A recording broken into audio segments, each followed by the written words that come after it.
The semifinals in the USFL 1985. Baltimore and Birmingham. The winner plays Oakland for the USFL title next Sunday night.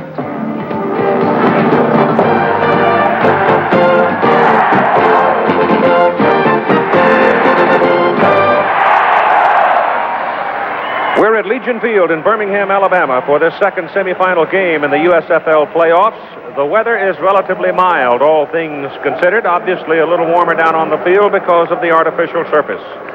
The Stars and the Stallions, and a ball game that offers the ticket to the championship game next Sunday night against the Oakland Invaders.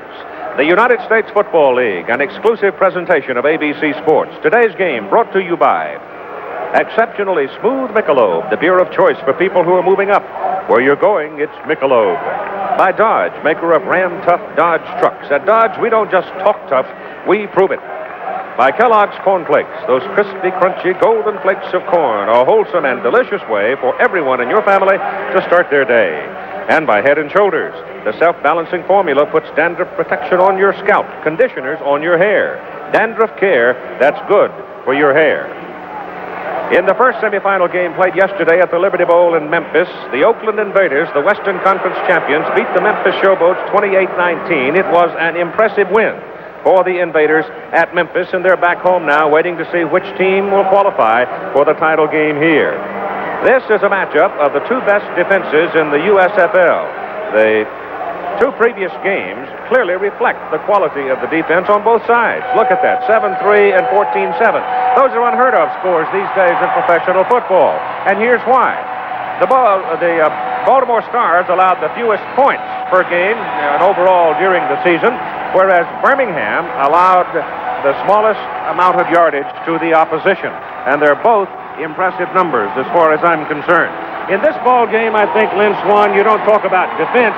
As the morning paper in Birmingham said, you talk about defense. You certainly do, and both teams played exceptionally well. They come together as a unit, and it's just a beautiful thing to watch when these two teams come out and play. The defensive line gives you a hard pass rush, linebackers swarming all around the field, and the secondary always in the right spot to pick out the ball. The Birmingham Stallions lead the league in takeaways with a plus 17, and the Stars weren't far behind with plus 11. They have Chuck Clatton, who picked off 16 in the course of the year, and Mike Lusher for the Stars picked off 10, so they're doing their share of the work. There are a couple of running backs in this ball game, Kelvin Bryant for the Stars and Joe Cribbs for the Stallions. I think either one of those fellows could emerge and have a big ball game and swing a decision. Both guys are going to have a tough way to go against the defenses they face today. Joe Cribbs bruised 2 ribs last week. There's going to be some question mark about what he will be able to do this afternoon. Kelvin Bryant was hurt during the course of the year, a bad ankle. He only ran the ball 6 times against Birmingham when they last played, but he's reaching a peak just when you want him the most in the playoffs. Well, no running back ever runs very far without some help from the big people in the trenches. The ringleader of the offensive front for the Baltimore Stars is offensive tackle Irv Eatman. Let's hear from Irv now as he talks with our Tim Brandt. All right, Keith, and Irv, you have heard the criticism personally, because when this team needed key yardage, they always came behind you. There are some people that said, this has not been your year. Does that work as an incentive? Well, naturally, when you have a little adversity like we've had during the course of the year, naturally, they're going to look for somewhere to put the blame. And since I'm one of our key players, naturally, I should take some of that blame, and I do. But I feel like, I've had a good year, and I'm not really particularly concerned about it. Coaches and the players have been happy with it, and that's all I'm concerned about. I'm going to ask you right up front, is this the toughest defense you've faced all year? I don't think it is. I think they may be one of the best defenses statistically. They are the best statistically, but not the toughest, because they predicate their whole defense on fooling people, but they're not going to fool us today. All right, I'm going right across the field right now, and I'm going to talk to Mike Perko, who's going to be on the other line. Any message for him? Well, all they better do is strap it on, because we came to play, and we're going to take this ball game today. All right, Keith. Thank you very much, Tim. You have to get pressure on any quarterback these days to survive the way the game of football is played at all levels. But especially a guy like Chuck Fusina. You give him time to look over the field, he'll pick your pocket and he'll beat you. And one of the guys charged with the problem of pursuing Fusina today, trying to contain him, trying to shorten his time of view, is Mike Perko, the mountain man now with Tim Brandt. All right, Mike, I was just over there with Irv Eatman. I'm going to tell you right up front, he said strap it on, and this is definitely not the toughest defense he's faced all year. We'll see after the game. Tell me about their offense now. It'll go after you. They've averaged 27 points the last 5 regular season games. How do you stop it? You got to stop everything, passing and running. Our teams are both evenly matched. It's going to come down to who makes the fewest mistakes. Are you pumped up? Hell yeah. All right, there it is, Pete. The stage is set. Well, he's a fearsome-looking critter, isn't he? Big Mike Perko. This is a matchup that has always been fun. Now, we talk about the fact that Birmingham defeated Baltimore twice this year, 7-3 and 14-7. You can't forget that it was the Philadelphia Stars that took the Birmingham Stallions out of the playoffs last year up at Franklin Field. They just simply handled them 20-10. The toss of the coin now in the center of the field. The referee is Bill Parkinson.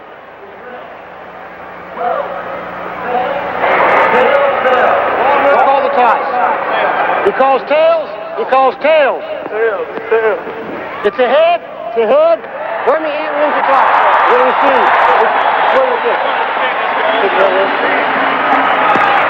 The Birmingham Stallions will get the football first. Lynn Swan, what do you think about having the ball on the first possession? Now, throughout the playoffs, we have seen every game that we have covered, the opening possession for each side has been tentative and sometimes mistake-laden. It has been. I think it's better to have the ball on the opening possession, Keith. The offense can come out into the field. The offense always has to play under control. And I think that's one of the things that happens at the start of the game. You're playing too much under control.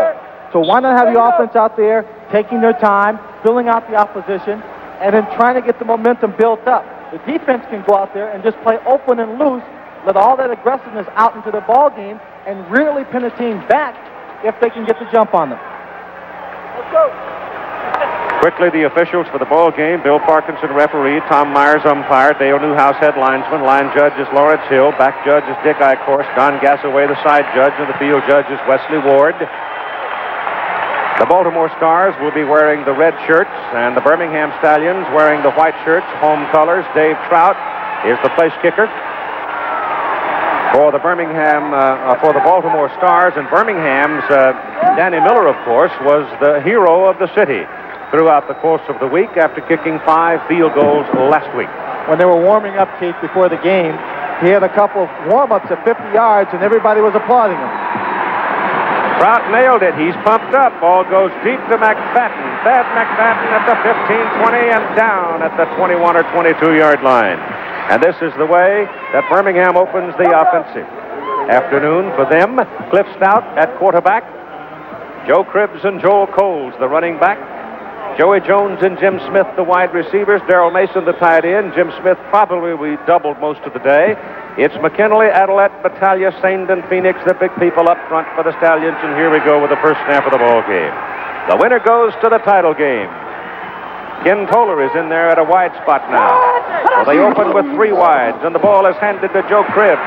And Cribbs has a yard, maybe 2, as he is pinned down by the inside linebacker, Mike Johnson. The defensive alignment for the Baltimore Stars. The 3 big people up front are William Fuller. Pete Kugler is back from injury at just the right time. Don Fielder. The backers are Jameson, Johnson, Mills, and Cooper.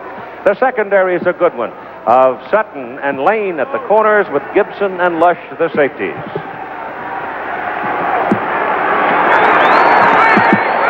Second down and 8. And Cribbs again, this time caught just as he receives the ball by Pete Kugler, the nose tackle who had 3 years with the San Francisco 49ers, came out of Penn State from his collegiate days, and the football is just short of the 25-yard line where it is 3rd down and 7.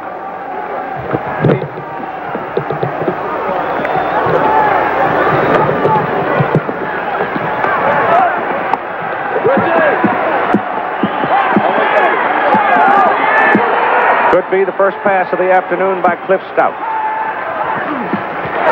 Straight back. Sideline pattern. Picked off. And it could be 6. Jonathan Sutton. Touchdown.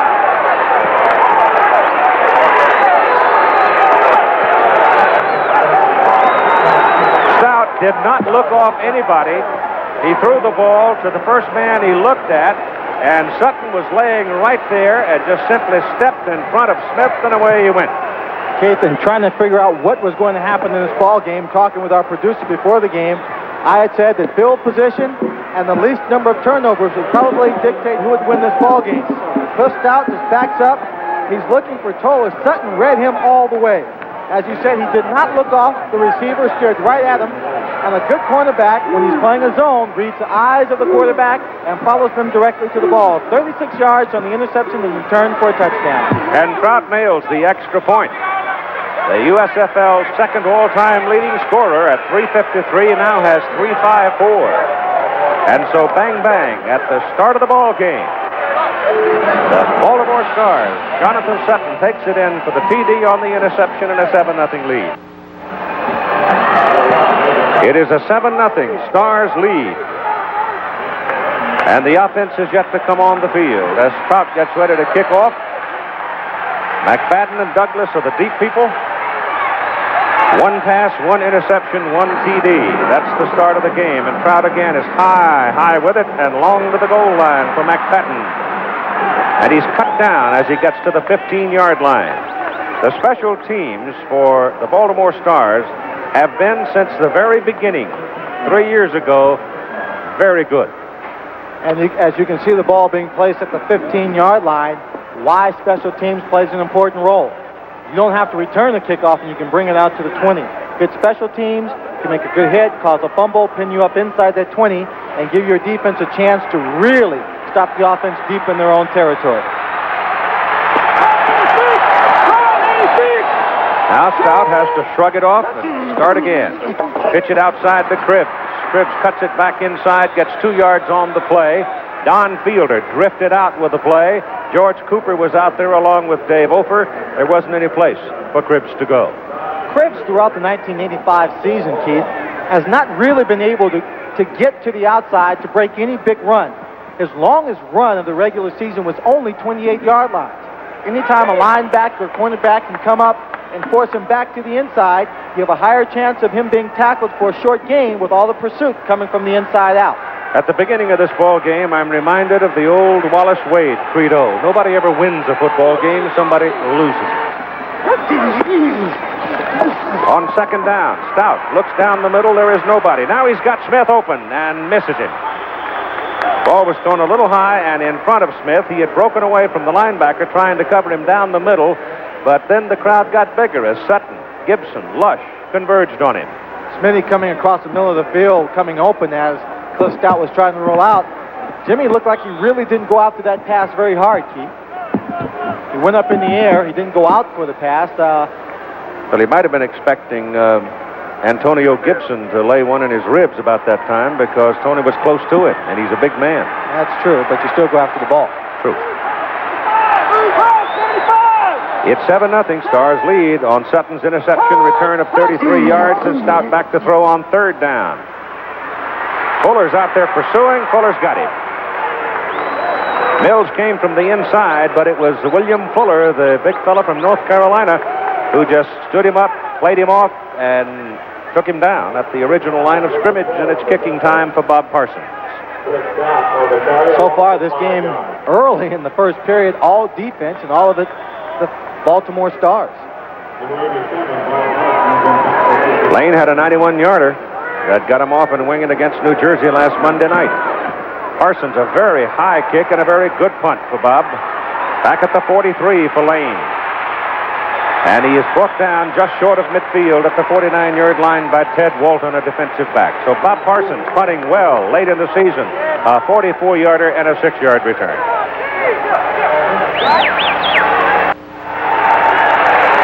The offensive alignment for Baltimore. First time on the field despite the fact they're leading 7-0. Fusina at quarterback, Kelvin, Brian, Allen, Harvin. The setback, Spitzky, Caber, Wyatt, and Dunnick is the tight end. And it's first down Stars at their own 49-yard line with 11 minutes and 20 seconds to go in the first quarter. Fusina gives to Bryant. Bryant is caught behind the line of scrimmage and he goes down at the 43, and it's Dave Purifoy, number 75. The offensive front for the Baltimore Stars is Conwell, Dugan, Oates, Comiskey, Eatman. And the defense for Birmingham is Purifoy, Klein, Smith, Perko out of a four-man front. The backers are Spencer, Rowe, and Kelly.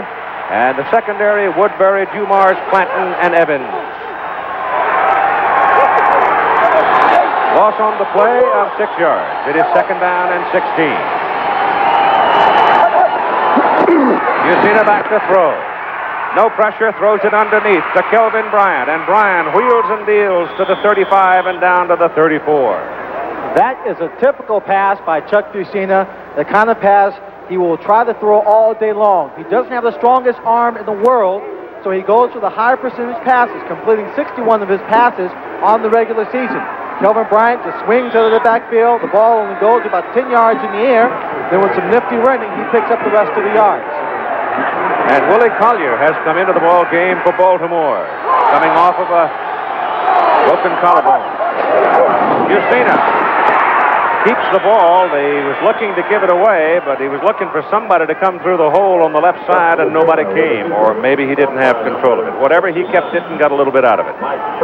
Keith, I should mention, even though it's the Baltimore offense on the field, that interception, and return for a touchdown by Sutton was the first time one has been returned for a touchdown in USFL playoff history. Jim Mora, the coach of Baltimore. Raleigh Dotch, the head man of Birmingham. 2 well-constructed organizations and 2 good football teams. Yusina back to throw it.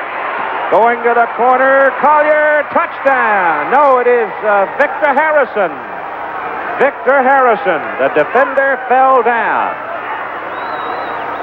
David Evans, I believe it was, got tangled up and fell down. The play goes for 30 yards, and the Baltimore Stars have jumped out to a 2-touchdown lead.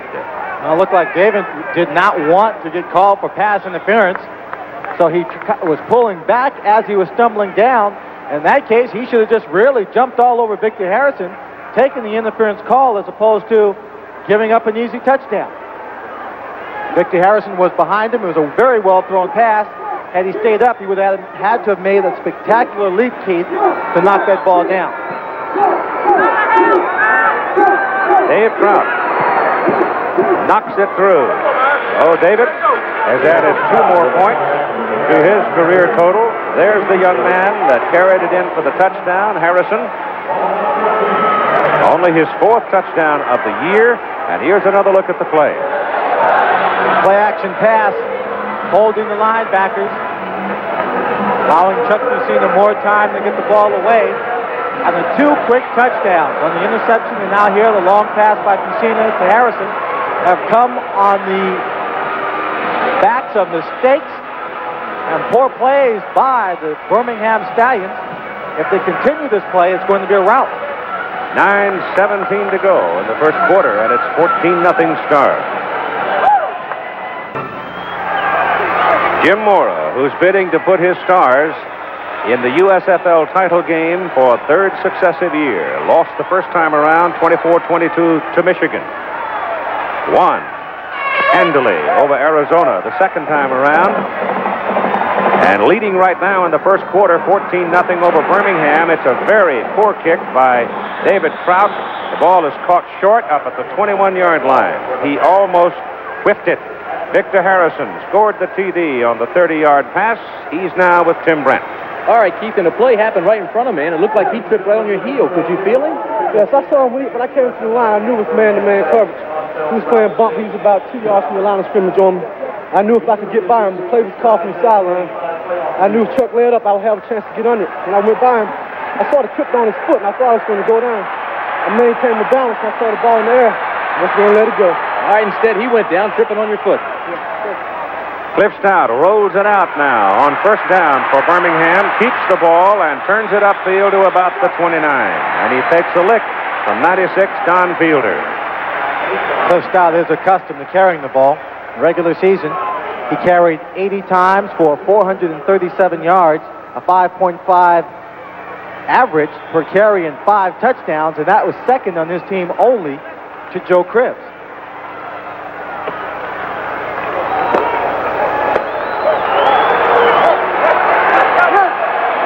He needs 2 yards on second down. Paul Otkaruth is in the lineup now for Birmingham at the I-back. Ball goes to the up man.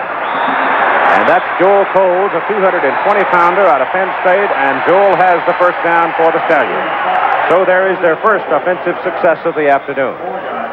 Football, Keith, as you well know, it's very much a game of the attitude as we take a look at Raleigh Dodge on the sideline, head coach of the Stallions. And being Eastern Conference champions this year, you would expect Birmingham to come out and play well and have the edge in this ball game. On the other hand, Baltimore can come out and play loose. No one expects them to win. No one expects them to really be in the playoffs. On first down, Stout gets the pass away. He is hit hard as he delivers the pass, and it was George Cooper, an outside linebacker, that came in to nail him and went right through Joe Cribb's block. And I think that attitude, that looseness, Keith, is paying off for Baltimore early in this ballgame. The defense picking off the pass, the offense coming back, scoring very quickly. You see there the pass rush. Joe Cribbs there just being flattened as Cooper came in. Excuse me, Joel Coles being flattened as Cooper came in on that pass rush.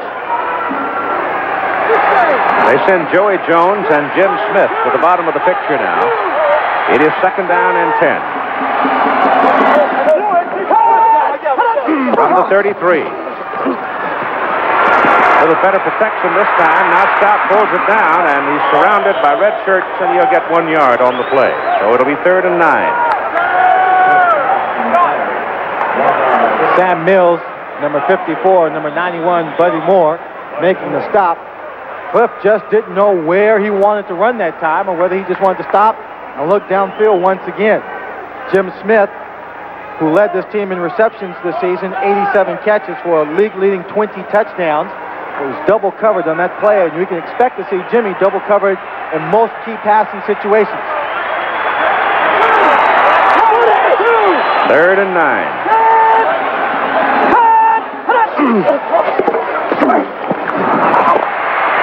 Stout throws, bounces the ball in front of Joey Jones. And again, there were people in his face. Number 67 was blowing right in on him. Pete Kugler, the nose tackle. And so far, it's been all Baltimore.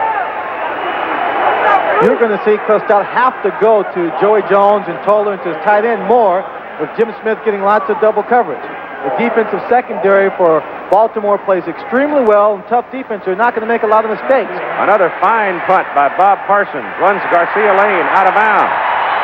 Just outside the 15-yard line, and that one by Big Bob was 51 yards. With 6:33 to go in the first quarter, 14-0 Stars. 17-year-old Boris Becker wins at Wimbledon. Not only the youngest ever to win, but the first unseeded player ever to win at Wimbledon. Her and, of course, former Texas Longhorn. He's the man that knocked off McEnroe and Connors in succession, but loses to young Becker, a West German. From the 15-yard line, Baltimore goes to work. Bryant bounces outside and gets it out to the 22. We'll get a chance to compare Bryant and his running style to Joe Cribbs throughout the afternoon. And you'll notice that Bryant is such an instinctive runner. He's got long strides, real solid gait, and he just makes the quick moves to the inside. Never gives you too much of anything. Doesn't waste a lot of energy. Just seems to know where those holes are. He runs and fills the openings and just follows his instinct. Well, fucking deep. 7, second down and 3.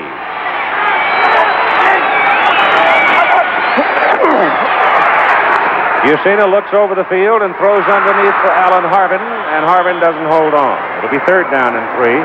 That would have been enough for the first down, just barely. Number 55, Herb Spencer, was a man who came over and hit Harvin as he was fumbling with the football. Spencer loves contact, loves to make the big hit. But right here, had he just looked up, waited a little bit longer, he might have been able to just take this bobble and run into the end zone with it as it bounced right in front of his headgear. 3rd and 3. It's a long 3.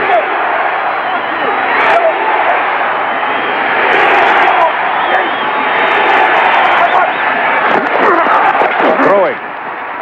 Underneath. Pass is caught by James Caber out of Missouri. And he's pulled down at the 32-yard line, and it's a first down. One of the things that is going to allow the Stars to have success is that their routes are not very deep. get them away very quickly. The offensive line doing an excellent job of protecting under those circumstances. They just make a little wall in front of Chuck Fusina. No one can get through. 14-0. Stars jumping out to a big lead in the first, and it's a big lead between these two teams.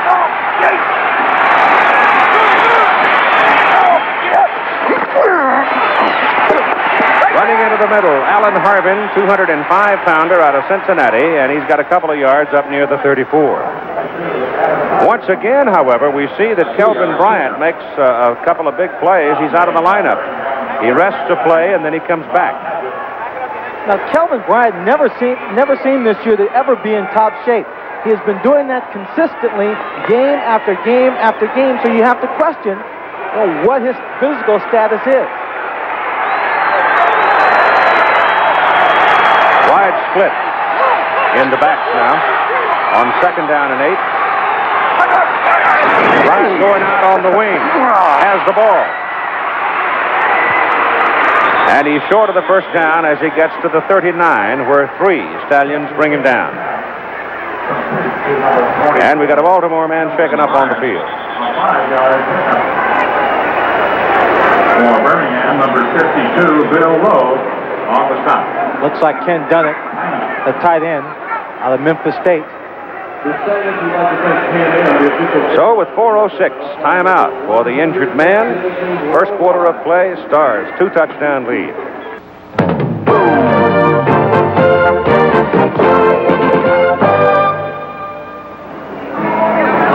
Dunnett off the field, walked off, had his wind knocked. Looked like he took a helmet in the stomach and just knocked the wind out of him.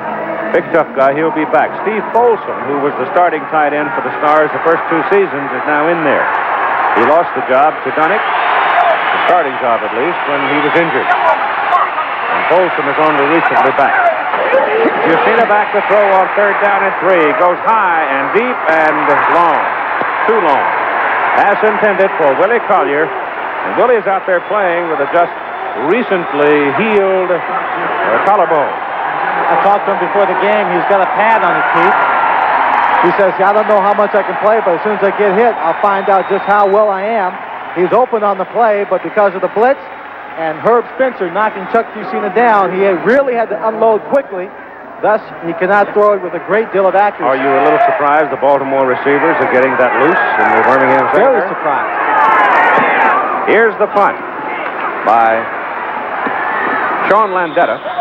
And Sean hangs it very, very high, forcing Thad McFadden to call a fair catch. And Landetta, who is one of the better punters in football today, didn't get the kind of distance we're used to seeing from him. And so here comes Birmingham now with 27-yard line. The U.S. Women's Open Golf Championship will come to you from the Baltusrol Club at Springfield, New Jersey, next Saturday here on ABC. Alice Miller, Nancy Lopez, Amy Alcott. Big Mama made a big run down in Sugar Land, Texas yesterday to hold the 3rd-round lead in that tournament. So the U.S. Women's Open coming up next Saturday here on ABC.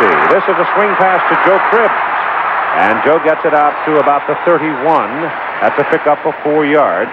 And the Baltimore defensive people are all over the place. Sam Mills, who came storming back into pro football after being refused an opportunity in the NFL, made that play, 5'9", 225. Everybody seemed to say when Sam was trying to get a place to play, you're too small, you're too short. But all he's done with the Baltimore Stars and previously the Philadelphia Stars is be an all-star 3 straight years. 2nd down and 6. This is Joel Cole down at the 30. Cole's tripping up over on the AstroTurf on his own feet. Could not get to the outside. Someone else from the Baltimore team on defense is now down the field. We'll take a look. 35 Coles. He wants to cut inside. Can't make. It's not off his foot. It's off. George Cooper is the man down. I was saying that Coles fell down by tripping over one of his linemen who was out in front of him, blocking. Birmingham, looking back into history between these two teams, never scored more than 14 points against the Stars. They lost in the playoffs last year at Philadelphia, 20-10. And to just refresh your memory, the two previous games this year, 7-3 Birmingham up at College Park and 14-7 here at Legion Field. Looks like Cooper's either got knee or ankle trouble. Recalling that playoff game of last year, Keith, I recall that Birmingham just did not play a good football game all the way around. It's like they came into the ball game to put the uniforms on, but they really didn't want to play the game. Well, that comes from tightness, I guess, anticipation. It comes from 1,000 different little things that all add up into a big thing when it's all done. Yeah, but this is a semifinal game. Last year was a semifinal game, a championship game, where you go after it. It's not the best record that's going to take you on. It's winning today. Right. No second chances in the playoff games. It's 3rd down and 7 now for the Stallions from the 30. Stout has time this time, but the play is broken up. The pass intended for Ken Toller, and the man that made the play was Jonathan Sutton, the left corner. It was Sutton who made the interception when Stout threw his first pass in the first possession.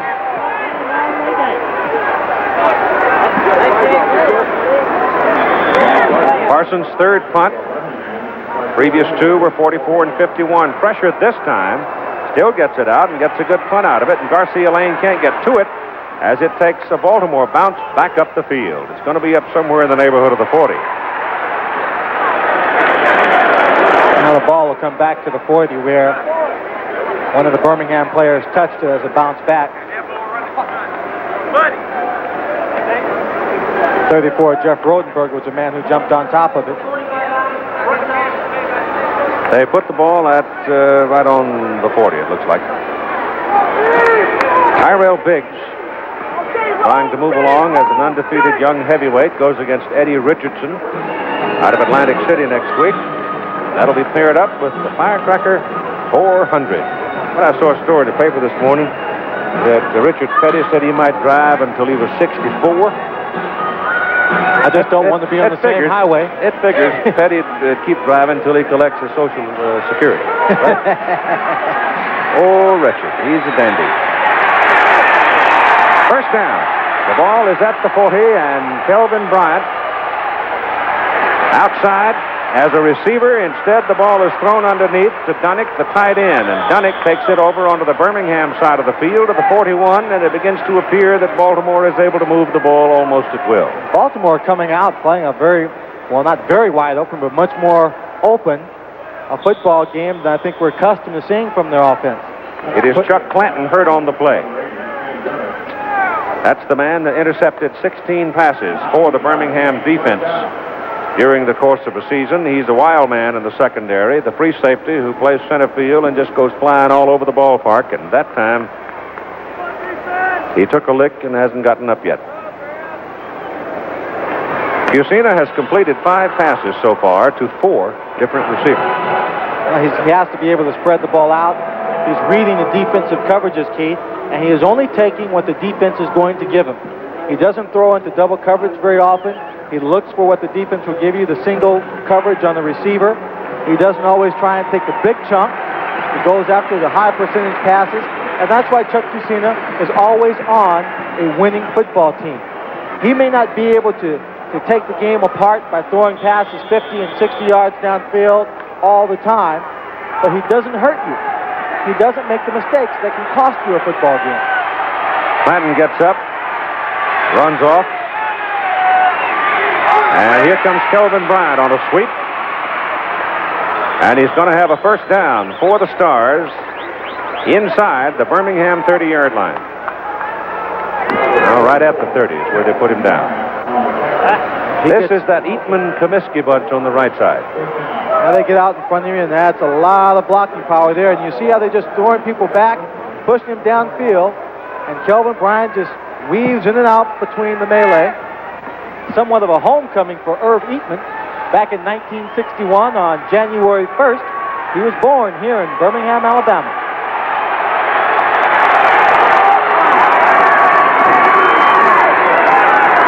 First down Stars, 30 of Birmingham, and this time there is nothing there. That was Mike Kelly Sametta that came in there and really stuck his headgear into the back of Bryant, Ron Padgett. It's on the bottom.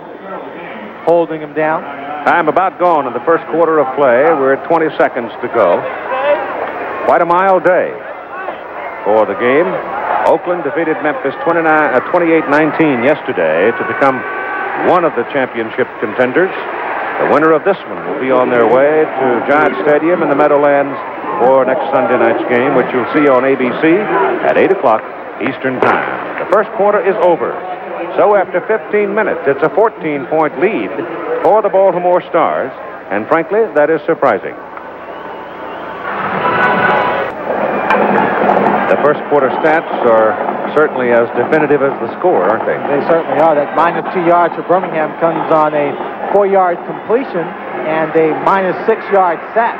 Look at the number of yards passing for Baltimore, 104 already in the first quarter. They're averaging 194 in a game, per game on the season. From the 30, Bucina gives it to Kelvin Bryant, and he's loose in the secondary and bangs his way across the 18. That will be another first down for the Stars. Chuck Clanton back in the ball game after having his bell rung, making the tackle. Clanton is fearless. He goes and sticks his head in there against some big people sometimes that he perhaps ought not to, but Chuck weighs 193 pounds and is fearless. Yeah, he is fearless. He picks the balls off by disguising his coverage, and very often you'll see one of those big backs being hit by someone else or being held, and Chuck Clanton takes that opportunity to really nail him once again. The patented sweep by Kelvin Bryant, and Bryant is going to get good 6 yards out of this one.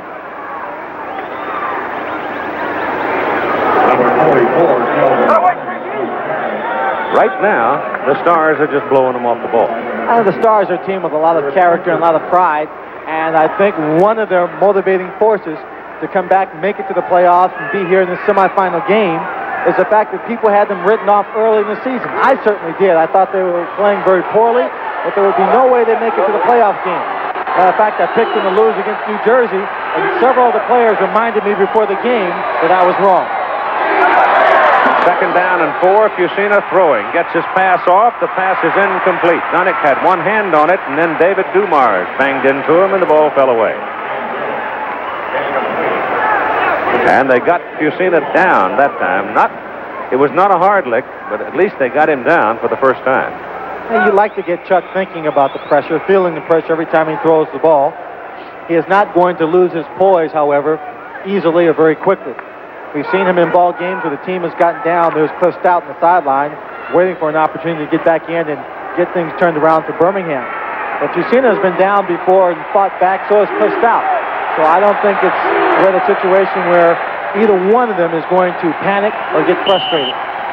And as Chuck Bucina is wont to do many times, when he comes up there and he's looking at opportunity to put points on the scoreboard and there is something wrong, he does not hesitate about spending a timeout. Raleigh Dodge, whose Birmingham Stallions are beleaguered at the moment, trailing 14-0, and the Stars with a third down and 4 at the 12-yard line of Birmingham. Easily within field goal range if they fail to pick up the 4.5 yards they need. Herb Eatman out of UCLA, first-round draft choice, has played in every down of the offensive team for all 3 seasons here for the Baltimore Stars. David Riley, the lone remaining back. Blitz is on. They pick it off, and the pass is incomplete. Number 54, diving in, was Dallas Hickman. Chuck Clanton was with him, and they took James Caver out of the play. Yeah, James Caver better check his hands to find out where the hole is. He ought to hang on to this one because Hickman was coming. He should have made that catch.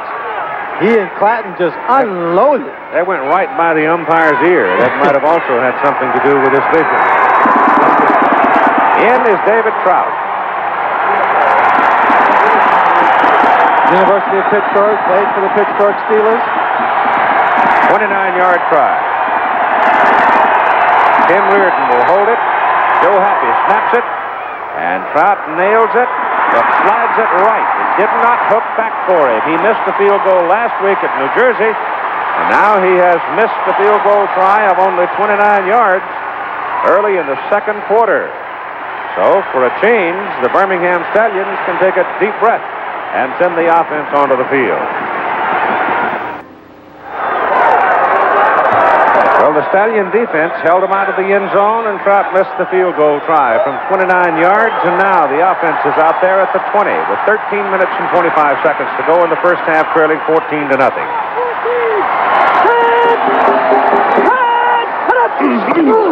Stout rolls it out. A lot of time, but nobody to throw to. Coles and Toller were down the right sideline, and we've got a penalty flag. We've got a personal foul called against Baltimore. They jumped on Cliff Stout with a little too much enthusiasm. And Cliff Stout is just standing there, not too far from where he was tackled. We'll take another look. He's rolling out. He's rolling out to try and put more pressure on the defense, trying to open something up. The receivers are covered, decides to run downfield, but the linebackers haven't taken that deep a drop. They're right there. Foul. Spearing 94, first down. That's Dave Opar as Cliff Stout was being tackled. He just came diving over the top. I don't know. That's a bit questionable, Keith. Didn't seem really to do much damage. You see him going over the top? Well, he tried. If he kept his head up, he'd have been all right. But you stick that helmet down, they're going to nail you for it. Whether you make contact or not. That's right. It has to do with a matter of intent. Like Cliff got a bloody nose, huh? Yeah. That'll mess up your uniform in a hurry.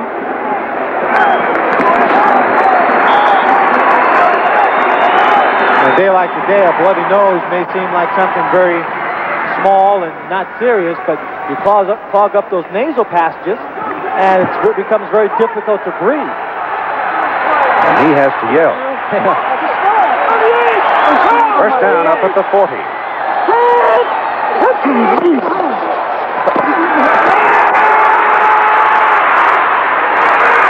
That one, Jim Smith goes high in front of Garcia Lane to make the catch. And for the first time today, the Stallions are on Baltimore's side of the field. Well, that pass looked like it was about 21 yards, Keith, a pass playing reception. And it takes time to be able to get downfield as Jim Smith runs downfield, pushes the secondary back, stops, and in the open zone, waits for the ball, and comes up, makes the catch. But when you have to wait that long for your receivers to come open, you're giving the defensive line a lot of time to put pressure on the passer. Just short of the 38 of Baltimore. First down, Stallions. And Scripps. Now, Joe hasn't found any daylight today. He ran into Sam Mills.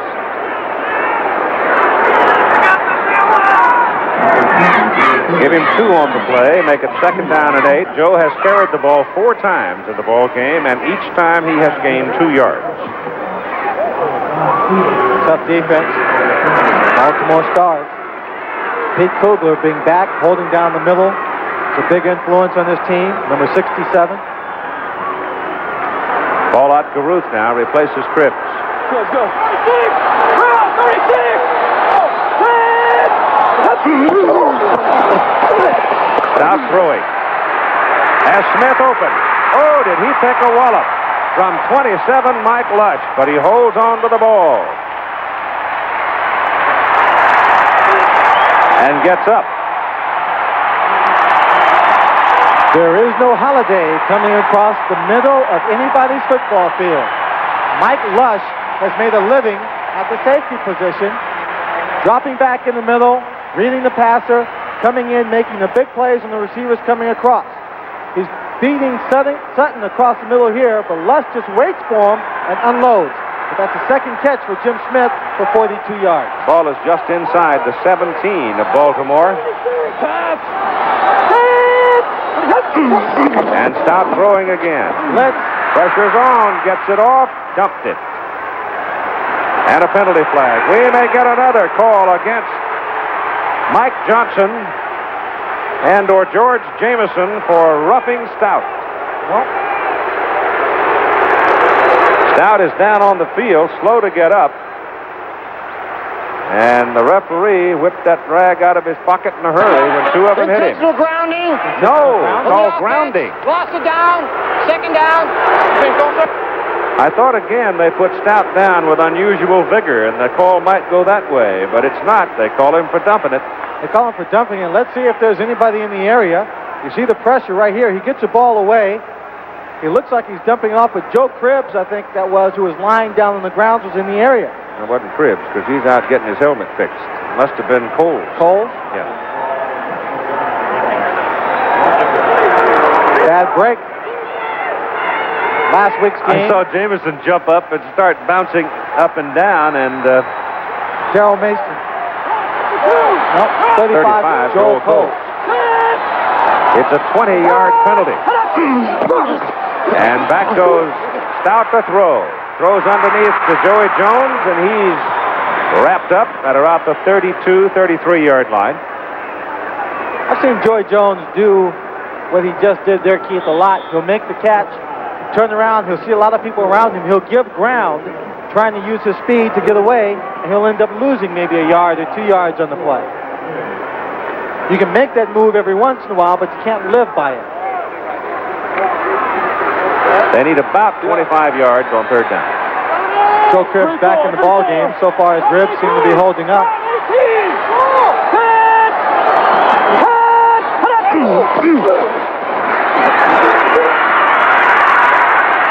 Kohler makes the catch and then rolls down at the 25, well short of the original line of scrimmage. And in comes the kicking team. Danny Miller, who had 5 last Saturday to beat Houston.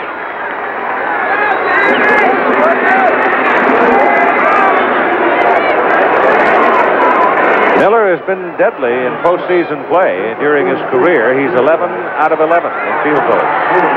This is a 43-yarder. Will come out of the hold of Bob Lane off the snap of Joe Bach. Looks left. Oh, hits the left upright. Well, we've seen Dave Trout get that treatment, haven't we? I was about to say, we've seen games where Dave Trout must have kicked 3 of them, or maybe 4, and all the times we watched him kick, they hit the upright and bounce off. Danny Miller gets enough foot into it, long enough, it just drifts off to the left, hits the upright, very much like Tony Fritz's kick that drifted off to the left.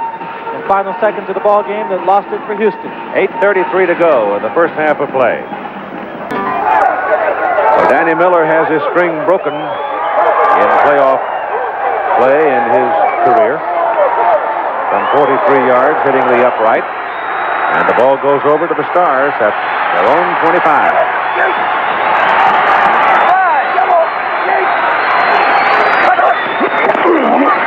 Yusina throwing to the sideline. And the ball is knocked away and a penalty flag is down. Ball going against Dennis Woodbury. The pass was intended for Scott Bitsky. Now Woodbury did what many people in the secondary... Remember, holding defense number 21. That's 5 yards and a first down. What many people in the secondary will do, going in, trying to knock a pass down, they're reaching over with the hand to slap it away, and the hand that's behind them on the inside they use to hold on right there around the waist of the receiver. Unfortunately, there's a judge behind them, so they'll throw a flag. You see right there the holding. That 7th man makes that play hard to get away with anymore, doesn't it? You bet it does. 7th official. First down. Ball comes out just past the 30.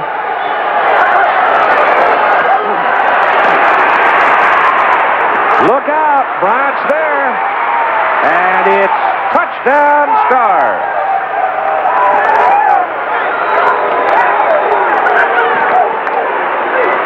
A 70-yard pass run play. Fusina to Kelvin Bryant. And Bill Rowe had no chance to catch Kelvin Bryant. And it's getting serious now for the Birmingham Stallions. You're right. The easy part of this play is for Kelvin Bryant to run the pattern. The tough part was on Chuck Fusina as he steps away from pressure. He is almost sacked right there. He's almost sacked. He steps up into the pocket, lets it fly. It's a perfect pass over the shoulder. Nice soft pass to Kelvin Bryant, and the North Carolina Tar Heel just runs it easily into the end zone. And Trout comes in trying to make it a 21-0 Baltimore Stars lead. Baltimore has no trouble playing on the road. They've done it all year. They live and work in Philadelphia and get on a bus and travel down the road for home games at College Park. So coming to Birmingham is no big deal for them. Bryant now, 32 yards running, 98 yards receiving. He's totaled 130 yards in the ball game, and here's another look at the TD. And right here, he looks like he's in good shape. He just takes an outside release. Bill Rowe has no chance, man-to-man coverage. He never even came close to being with Kelvin Bryant on the play. So it's 7 minutes and 37 seconds to play in the first half. It's a how do you do? 21-0 Stars. They will have fought 20 wars to get there, and only the two best will be left. This is what sport is all about. The confrontation. The USFL League Championship next Sunday night live at 8 Eastern on ABC. Dave Trout will kick off. Number 80, Thad McFadden, is the principal return man. Larry Douglas, the other man back there with him. This is a high, deep kickoff, a yard deep in the end zone to McFadden. Gets it outside. Mark McCants pursues him to the sidelines, and finally he is brought down at about the 28-yard line by Bill Hardy. Number 21, Chuck Fusina now with Tim Brandt. Having a big day. As Swanee was saying, you made the play, stepping up away from the blitz and avoiding the sack, but you're giving credit elsewhere. Well, I'm giving credit to our quarterback coach. I think Carl Smith come up with a good game plan today. We knew they'd be playing a lot of man, and Kelvin's our fastest player. So he said, hey, get it out to Kelvin, and I just had to step up in the pocket and get it to him. Couldn't have figured it was going to be this easy, though. It's not that easy, let me tell you. They're a great team, and we're going to have to play awfully hard to win this football game. All right, Keith. Tough old competitor, isn't he? Yes, he is. That pass play was the longest in Stars history, 70 yards to Kelvin Bryant. Now it's time to push out to show some of his character and get his team back on the Joey road. Jones is available, and he's got the ball at the 46. But once again, the Birmingham receiver is nailed on the tackle. Garcia Lane hit him. And there's a very simple reason, Keith. What the secondary is doing is giving them a lot of room in front. They're not allowing the receivers to come up and pressure them. When they make the break right there, now the defensive back is driving, and right there, he times it out to make the hit. Every receiver, as long as they play it that way, is going to take a lot of punishment in this ball game this afternoon. From the 46, Stout throws again. Gets it off, and the pass is caught just over midfield at the Baltimore 49-yard line. And the man is Jim Smith. A 5-yard pickup. Tackle made by Antonio Gibson, number 23. Another former Pittsburgh Steelers out here today, Keith. Riley Dodge, Cliff Stout, Jim Smith, David Trout on the other side, Willie Collier, Ron Colder. Yeah.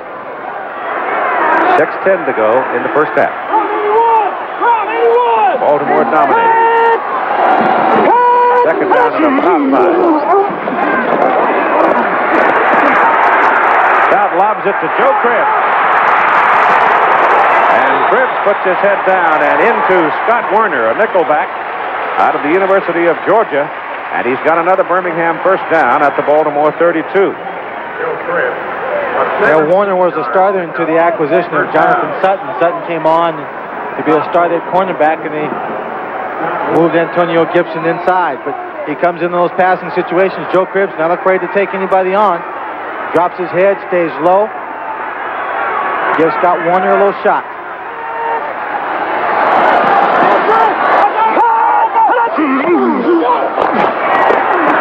Without good protection. All day. Now goes to Darryl Mason on a comeback. Good. At the 14-yard line. You give credit to the secondary of the Baltimore Stars. They played it tight, very close, but the offensive line for Birmingham does a great job. Cliff Stout has all kinds of time. Darryl Mason breaking his route, running right back to the passer. Receivers are taught this constantly. Come back to the ball, to the quarterback when he's in trouble. Well, he's covered. Mason has good foot speed. He's covered by Mike Johnson, who is the fastest of the linebackers for the Stars. And he just simply came back and got away from him. First down, Birmingham, 14-yard line. And Stout still throwing. Pursuit's on. Loops it off. Sets up a screen. Cribbs has got it. Tripped up. Number 56, George Cooper, saved the touchdown. Oh, he sure did. He sure did. That's a play that comes from the booth upstairs, Keith. You look at all the pursuit that Cliff Stout gets when he rolls out, and the coach calls it down and says, run that screen. Take the roll out, throw the screen back to the other side. But here comes Cooper, right on the heels of Joe Cribbs as he's about to cut. He goes down, and Mike Lush jumps on top of him for insurance. Ball is marked at the 9. They've got to go to the 4 to get a first down. It's 2nd and 5. Stout started out 1 for 6, but since then he's run it up to 9 out of 10. Throwing again. Joey Jones, and Jones goes inside. Stout throws outside, and when they do that, it don't work. Yeah, it's real dangerous. Just Stout feeling that pressure.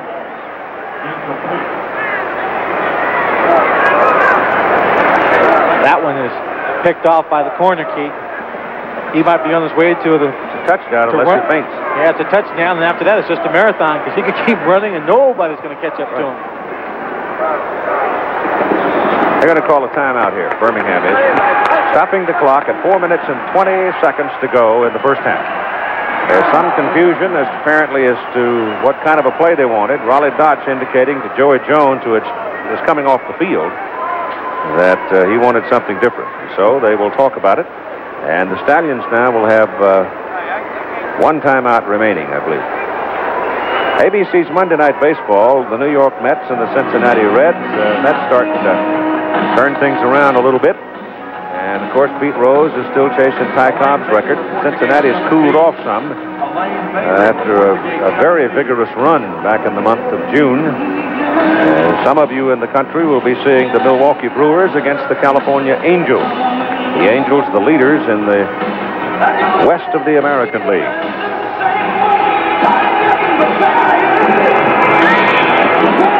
Do you get the sense, Swanee, that Birmingham is beginning to turn things just a little bit? They're starting to bring things back, getting more protection from their offensive line, finding the receivers downfield. But you also have to realize that Baltimore is giving that to them. They're giving them the passes, not too deep, just short passes, preferring to unload on the receivers. They haven't been doing a lot of the blitzing that they're known for, especially deep in their own territory. One of these days he'll grow up, get a little bit taller, and he can look over the fence. Yeah. He'd be a War Eagle or a Tiger or something like that in this part of the country. It is 2 timeouts remaining, 2, because they were not assessed a timeout earlier. They was ruled as an injured player. Yeah. 3rd down and 5. Stout throws for Joe Cribbs, and he can't pull it down. And there's a heady play by George Cooper, the outside linebacker. Cooper read that play as being Cribbs all the way. The minute he looked at the quarterback, and he just ran right out there with Joe. Yeah, he did a very good job of covering it. And I don't know, this is a real tough pass to throw. Cooper coming over, cutting off the throwing lane. That ball has to go right over the head of Joe Cribbs, and he's trying to turn his whole body around to see the ball to make the catch. Very, very difficult, even though it's a short pass. On 4th down, they're going. They're down 21-0. They want the touchdown before half. Might be a blitz on. There is.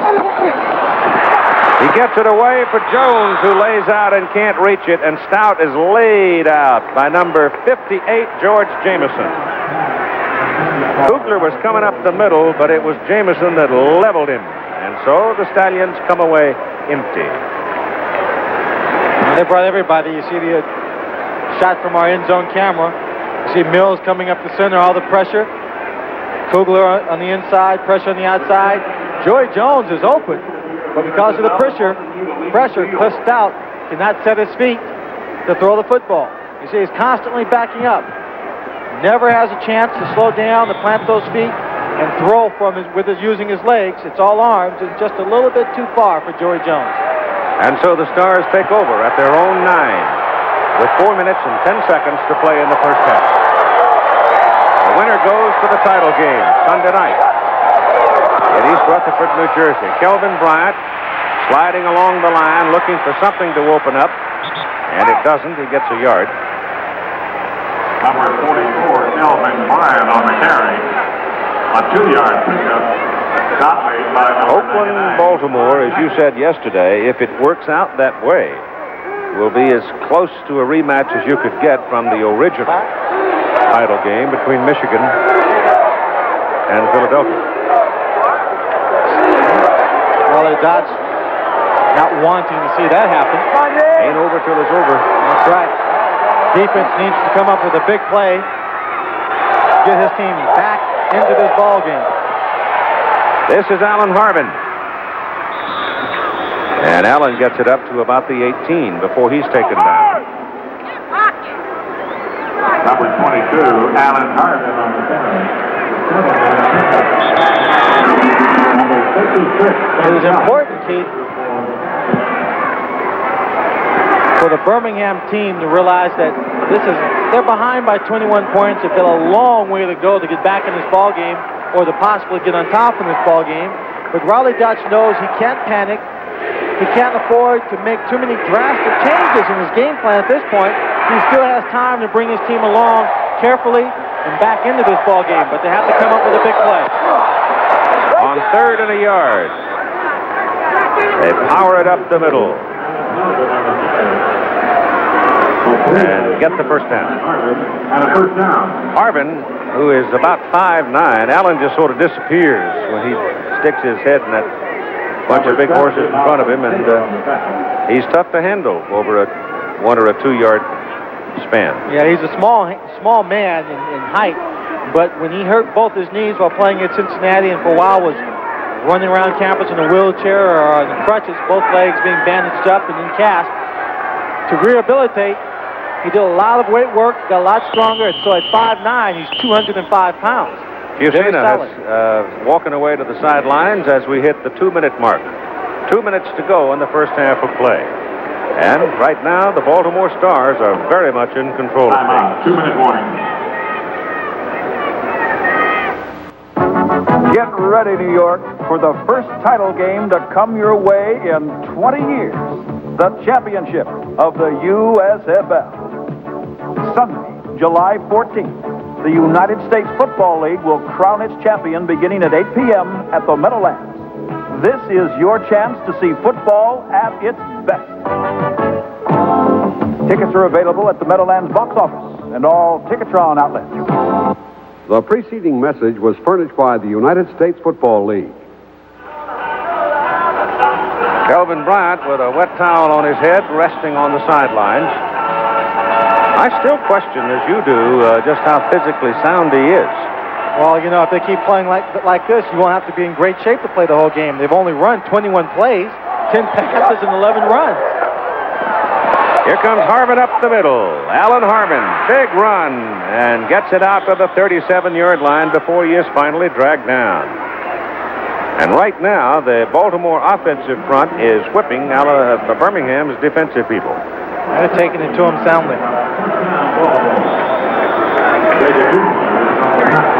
Riley's going to have to really assess what his team has done in the first half while he's in there at halftime, make some adjustments, and get his team motivated to come back up here and make up this deficit. This is Gary Worthy carrying the ball.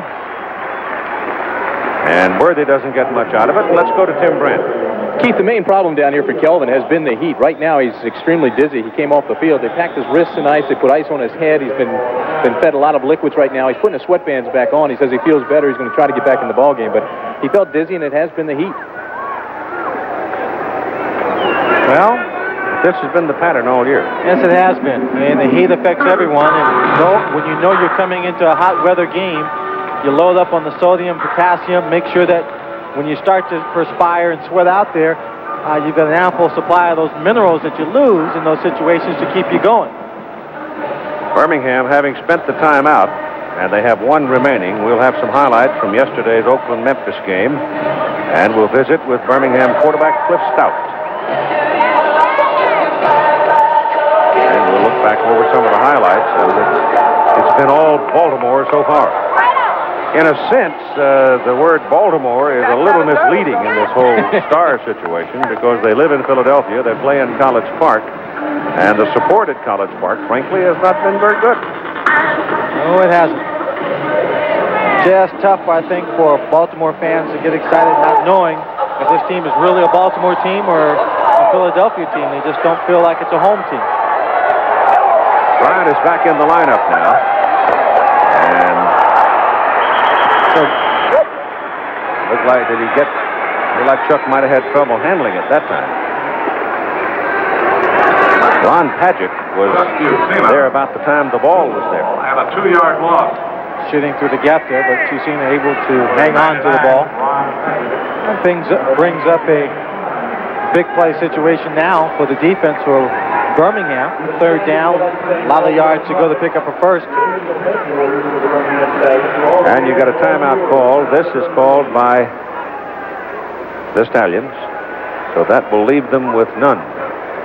Trying to conserve as much time as possible. 1:27 if they hold them here, and it's going to be 3rd down and about 15. Then they'll force the punt and have a little time left to try to get something out of it. Raleigh disdained the field goal a few minutes ago, trying to go for the touchdown, and came up empty. Well, I think that's a blatant example of having to have to change his game plan. You know, take more chances to get his team back into this game.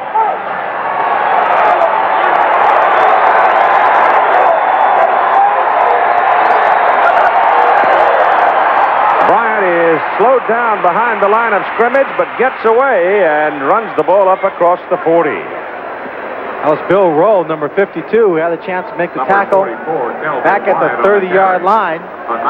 Couldn't really hang on to him. Birmingham's number 22. 6'3", 235. 4th down. Good size middle linebacker, good speed, but he just didn't have the arm strength to hang on to Kelvin. Landetta comes in now to punt the ball. His first one was a 34-yarder. It's less than a minute to play. The clock running at 55 seconds. Thad McFadden is deep for Birmingham. Good, that's all right. And Baltimore taking their sweet time here. Let the clock run down some. It's coming up on 10 seconds to go on the 30-second clock and 40 seconds to go on the game clock. Nice snap for Landetta, but he gets it out. And McFadden picks it up and comes back to the 31. 36-yard punt by Landetta after he had to jump up in the air to catch the ball. Now with 27 seconds, Birmingham gets the ball with no timeouts. And you know that Baltimore will go into their deep center field secondary. I'm looking out there, number 25, Scott Warner. He's coming off the field. Who do they have down there? Well, Mike Lush will be playing center field. Yeah, they still have the regular defense in, but they're going to get back. Probably play a 2-deep zone with 5 people covering short underneath. That's exactly what they've got. Stout goes long with it for Joey Jones, and he's got it. And Jones is out of bounds, killing the clock down at the 22-yard line of Baltimore and 19 seconds to play. Excellent pass into the seams of the open area by Cliff Stout. Jim Moore can't believe the defense gave that one up. Little Joey Jones out of Alabama, the University of Alabama, comes up with an exceptional catch here on the sideline. He makes it 47 yards on the play, wisely fakes inside, and goes out of bounds to stop the clock with 19 seconds left to play here in the first half. Ball is just short of the 22-yard line. Kohler, Smith, and Jones are the wide people. Bowles is the blocking back. Smith, but Stout now has to run for his life. Throws it, Toller grabs it, and tumbles out of bounds, again killing the clock at the 7-yard line of Baltimore and 10 seconds to play. Heads-up play there by Cliff Stout. Cliff Stout had room to run, but what he does is just head towards the other bounds, holds back, Look at Smith, and then runs. But Jim Smith, wide open, coming across the center here, open briefly in the seams of that zone defense. About the time he broke open, though, Cliff Stout was running for his life. First and goal at the 7 with 10 seconds. He's got to be looking Smith. He throws it for Smith, and it's too high, and there's got to be a penalty on it, I would think. Because Jimmy was just rattled all over the place by Antonio Gibson. It looked like Gibson was trying to climb his back like he climbed a ladder. Jim Smith heading for the corner. That'll be half the distance, but the more important thing as far as Birmingham is concerned, now only 4 seconds remain. That's right. And so you take a look, number 23 is Antonio Gibson. He just reaches out and tries to grab Smitty. 23 on the defense, half the distance, first down. And in the eyes of the official, that was a catchable pass by Jim Smith. If that ball was not a catchable pass, then the pass interference would not be called. The official would wave off the flag. And I think Jim Moore might be yelling to that effect over there on the sideline. Well, it's ruled holding on Gibson, which is half the distance. So that puts the ball down near the 3.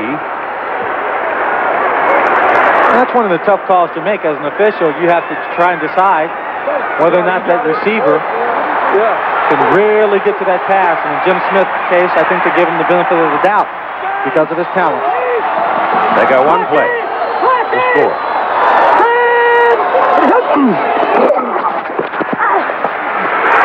No good. Everybody in town knew what play they were going to try to make, and Scott Werner stepped in front of Jim Smith and knocked the ball away. That was a play that was executed because you do your homework. We have seen Jim Smith run that play time and time again throughout the season. And he has been successful running them for touchdowns, but that time, Scott Werner, after seeing it on film, Cliff Stout staring Jim Smith down again, just waits.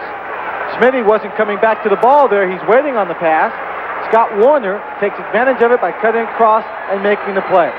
Give you another idea of the frustration of Birmingham. Cliff Stout threw for 180 yards in the second quarter and no points. A long first half for the Stallions this afternoon. And at halftime, the Baltimore Stars 21, the Birmingham Stallions nothing. We'll be back with the halftime activities after this message and the word from leading 3 touchdowns by the Baltimore Stars. The first one sort of set in a shock, and frankly, the Stallions have not recovered from it. Well, we felt defense would play a major role in the game, and right away the defense for the Baltimore Stars made its presence felt when Jonathan Sutton, number 26, just really reads Cliff Stout all the way. You see Cliff Stout there looking to his right, looking for the receiver. Sutton read it all the way, steps right in front of the receiver, Toller, and he goes down the sideline untouched for the first touchdown in the ball game. And early on in the first quarter, it was apparent that Chuck Fusina was going to have time today because the offensive guys were just simply not letting anybody in, and as a result, here's a 30-yarder to Victor Harrison. Well, if Sutton's interception touchdown was a gray cloud coming over the Birmingham team, this was a lightning when he threw this pass downfield for a 30-yard catch and touchdown that really struck the heart of the Birmingham Stallions. And here comes the real killer. The thunder in this little scenario. Bill Rowe, coming from his middle linebacker position, is in the wrong position to play Kelvin Bryant. He probably thought he'd come back inside the crossing pattern like he had done earlier. But Kelvin Bryant stayed to the outside. Chuck Fusina stepped up into the pocket away from pressure, and Kelvin Bryant had an easy run down the sideline for the third touchdown. We have the situation now where a lot of people felt that the Memphis Showboats yesterday, with their aggressive, tough defensive people, would be able to penetrate the Oakland offensive front and cause them trouble. But the Oakland people up front yesterday played so well, it was like they put up a new door. And here we've got the same thing. You know, you never anticipated that the Baltimore Stars, number 1, would come out throwing the ball this much, and that they would have this kind of success. I thought coming into the ball game that the defensive secondary could really play them much tougher man-for-man coverage and zone coverage and allow their linebackers and defensive line to put the pressure on Chuck Fusina. The offensive line has really taken the game to the defensive line of the Birmingham Stallions, and it's been no contest here in the first half. Okay. Well, what do you do? I know you're down 21-0. Your team has just whipped you up one side of the field and down the other, and I know you talk about character, you talk about persevering. I know all the cliches, and I know all the basic truths of it. And the basic truth of this right now is the game belongs to Baltimore. Well, the game has belonged to Baltimore in the first half. If you're Birmingham, I think you just pull your belt back, cinch it up another knot there, and just really take it to them. Those 3 touchdowns are good plays by the Baltimore team, but they're big plays. You can't keep making big plays all day long, or you hope you can't keep making big plays all day long against a good defense. So the defense has to take away the long touchdown pass, 70 yards, 30 yards, and interceptions for touchdowns. You get into the law of averages, then you figure that Baltimore's got to make 1 mistake or 2 before the day is done. So one team waits. The Oakland Invaders out home on the West Coast. They're going to leave on Tuesday to make their trek back to New Jersey and have their final 3 days to prepare for the championship game, which will be played at 8 o'clock next Sunday night, which we'll have for you on ABC. Right now, it would seem that the Baltimore Stars have at least a half a ticket, a coach ticket anyway. Cliff Stout was bloodied in the first half. He's still wearing the same shirt to remind him of the punishment he's taken. He wants to give some himself here in the second half, but he'll have to wait a while because Birmingham will kick to Baltimore with the Stars leading 21-0, and Miller hits it high, and the ball hangs for Gary Worthy at the 1-yard line. Worthy out to the 25, brought down by Walton and Robin Earl. So Chuck Fusina and company come trotting on the field, and here are your halftime stats. Everything is pretty darn even except for that score. Birmingham actually has possessed the ball longer, just over 3 minutes. Crucial turnover in the ball game resulted in a touchdown for the Baltimore Stars. And when you talk about turnovers, those are great opportunities. And yesterday's ball game, it was the Memphis Showboats that couldn't take advantage of theirs, but Baltimore just jumped all on top of that pass for the touchdown. Scott Fitzke, who was the leading receiver during the course of the season for the Stars with 73 receptions, saw the ball 1 time in the first half. Birmingham's really working on him. Fusina throws on first down and goes big. And it is incomplete, and a penalty flag back at the line of scrimmage. I thought it might be picked off for a moment. Chuck Clanton, number 24. Holding. Offense, number 50. First down. Center, Oates. Yep. Bart Oates. You heard Chuck Fusina tell Tim Brand early in the ball game that Kelvin Bryant's the fastest guy. Right here, he just threw the ball up there, was hoping that Kelvin could get under it, but Chuck Clanton had a better chance. Kelvin tipped it. Chuck Clanton couldn't find the handle on it, and Birmingham accepts the penalty and moves them back. It's now first down and 20. The ball coming back to the 15-yard line. Just starting the 3rd quarter of play. And Birmingham's mountain is pretty high. 21-0 Stars. They can get some big plays out of their defense and field position. They can turn it around very quickly. But it is a tough task. Need some mistakes by the Stars. They haven't made any so far. And there's a solid defensive play right there. Big Doug Smith. Presence is felt really for the first time this afternoon. Smith, a 300-pounder from Auburn, and he stepped in there and took a handle on Alan Harbin with a good deal of authority.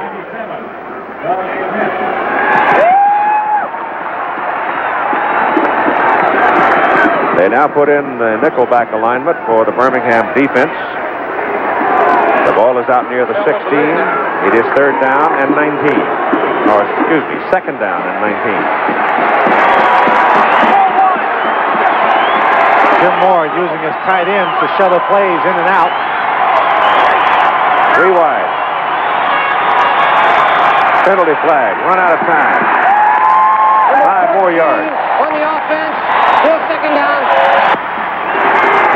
And backs him up one more time, so a few breaks.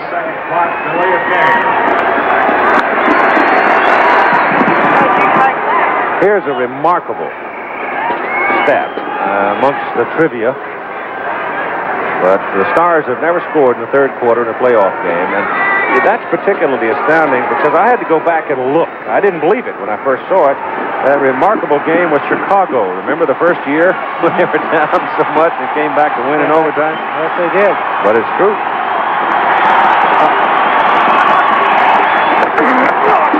Fusina throwing it. Fitzke's out there, and Scott cradles it in for a first down. My goodness, he turned Dennis Woodbury around, and Fusina's pass was as light as a sparrow's feather on a spring morning. And Scott Fitzke is not that fast a receiver. He's a controlled runner, runs precise routes, tries to set you up, man-to-man coverage. He just had Woodbury turned around. Woodbury had his hands full just trying to catch up to Fitzke.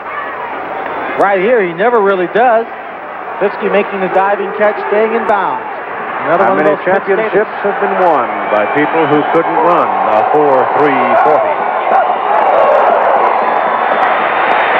Bryant is cut down at about the line of scrimmage. Looking back at that bit of information about Baltimore never having scored in the playoff game in the third quarter, seems like it's an opportune time for the Birmingham Stallions to take advantage if their defense can hold. Well, they had him backed up and let him get off the hook just a minute ago. Yes, they did. Come on, Woodbury! Woodbury just got whipped on the play. Victimized. You stand with it? Second down and 10. Bryant's trapped. And he'll lose another yard. And he took a pretty good lick that time. It's big Doug Smith jumping on him. And he was running away from Doug Smith, saw nothing to his left, stopped, tried to go upfield. Doug Smith just stayed there. You see Doug Smith on the ground there. He'll get up and come back over to make the tackle. Comiskey couldn't get out there fast for Kelvin Bryant. Ball is now at the 36. And it's third down and about 12. Okay. 11:50 to go in the third quarter. They've run out of time again. Yeah, he called the timeout. Oh, the clock shows 0. Baltimore, it's the first timeout. Get away from me. Oh, that was Ron Padgett going over to tell the official that there was no time on the 30-second clock, and you heard the official tell him to get away from me. Stars lead 21-0. It'll be third down and close to 12 yards. With 11:44 to go in the third quarter, Baltimore's ball leading 21-0. And the Stallion defense burned on a looping pass to Fitzke a little while ago to get Stars upfield. Fusina's pass is away. Collier is there, and he's got another first down for the Stars. My goodness. Keith, Chuck Fusina was awfully close to having thrown that pass beyond the line of scrimmage. I'm not sure that he didn't. Yeah, neither am I. Let's watch the isolation. There's Willie Collier coming off the line of scrimmage. Fusina did a great job stepping away from pressure. He thought he was going to be sacked. You see him right there, jumping up in the air, throwing the ball. Willie Collier close to the line of scrimmage. Very close, very close. You can get away with it sometimes because everybody's watching the progress of the ball. Not everybody, but sometimes it's marginal. So now the Stars are camped on the Stallions' 48-yard line. And Chuck's throwing again. Goes short with it, and Bryant loses the football, and Birmingham's got it. Ron Padgett comes out of there with the football.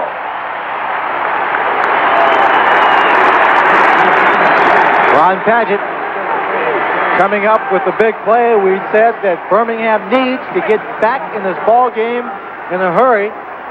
Creates the first, comes up with the first turnover. Bill Rowe, I think, is going to hit him here, though. Right here. They fake this draw, try to come to him with the screen, and Bill Rowe knocks it loose. I don't know if that's not Rowe that comes up with the ball, too. Might have been. But anyway, it is Birmingham's ball. First down at the 45. And they make a break for themselves. Let's see if they can cash it in.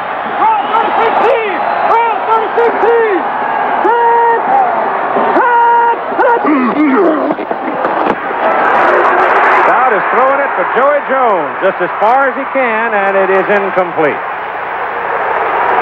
Garcia Lane running right with him. Stride for stride. He also had help from the middle of the field from number 27, Mike Lush. Stout hung that ball out to the outside, hoping that Joey Jones could get there, but he was completely screened off from the ball. You see there, 27, preventing him from coming to the inside, and Garcia Lane having control of the outside. Birmingham's only run the ball game 9 times so far. Of course, they got down early. The first quarter, 14-0. That tends to warp things a little from what you planned.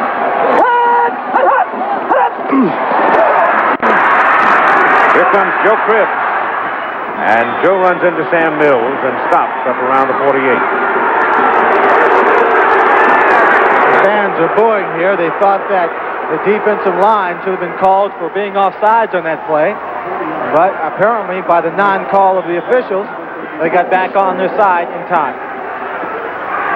That was a 3-yard pickup by Joe and his longest of the game. His previous carries had all been for 2 yards.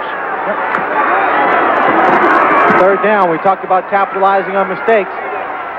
They need this to capitalize on the recovery of the fumble. Birmingham has not converted a third down yet. There's one to Jim Smith, first time today, and Smitty is down to about the 43. There were 2 people there, too, Lane and Antonio Gibson, but he still was able to shake himself loose. Yeah, and Mike Lush and Sam Mills weren't far behind, Keith. It's been a gang of red shirts around that ball every time it gets past the line of scrimmage. All afternoon. Very well-coached defensive unit. They play like one man. Vince Tobin is their defensive coordinator. Ball at the Baltimore 43. First down for the Stallions, and Stout rolls to buy some time, but has to throw the ball away as number 67 was hammering after him. Pete Kugler, the big nose tackle. Pete Kugler came to this team, then the Philadelphia Stars. He came right after having played with the San Francisco 49ers, being in the playoffs. I think that year they went to the Super Bowl also, I'm not sure. Yeah, it was. They did. Then he came right out of the Super Bowl into a Philadelphia Stars uniform and back to the championship game. And after the championship game, they went to London to play a football game, but Pete Kugler said enough is enough. Second and 10. Ball too high, intended for Toller, Ken Toller. Cliff Stout is taking a lot of punishment, standing back there in that pocket trying to get the ball away. Sam Mills came in there, was blocked, went down to the ground, got back up, and then came back in to get the pressure on Cliff Stout. This is what that grass drill does for you, where you get the guys to go down on all fours right here, then get back up in a hurry and keep pursuing the ball. This is exactly what Sam Mills does to put the hit on Cliff Stout. And it's third and 10.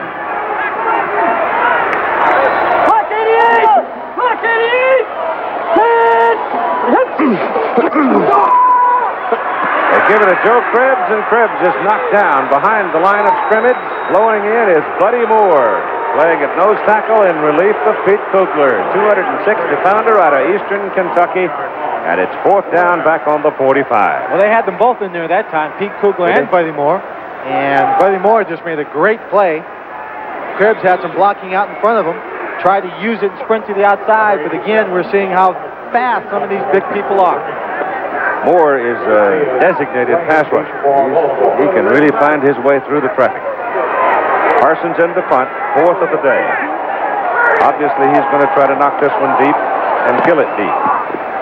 Spins it to the corner. Caught, however, by Lane. And Garcia Lane brings it back out to the 23. So when it looked like Parsons might be able to knock the ball out of bounds inside the 10-yard line, Lane took the play away from him and brought it back to the 23. Well, it's been sort of an even scuffle here in the second half. But there's only one thing wrong with that for Birmingham. They're down by 21 points. Yeah, being even means you're not making up ground, and that's fine as far as Baltimore is concerned. Stars will go from the 23. And Alan Harmon bangs along and gets it out near the 27. Oakland and Baltimore met early in the season out on the West Coast. They played an overtime ball game, an entire overtime period, and wound up tied at 17.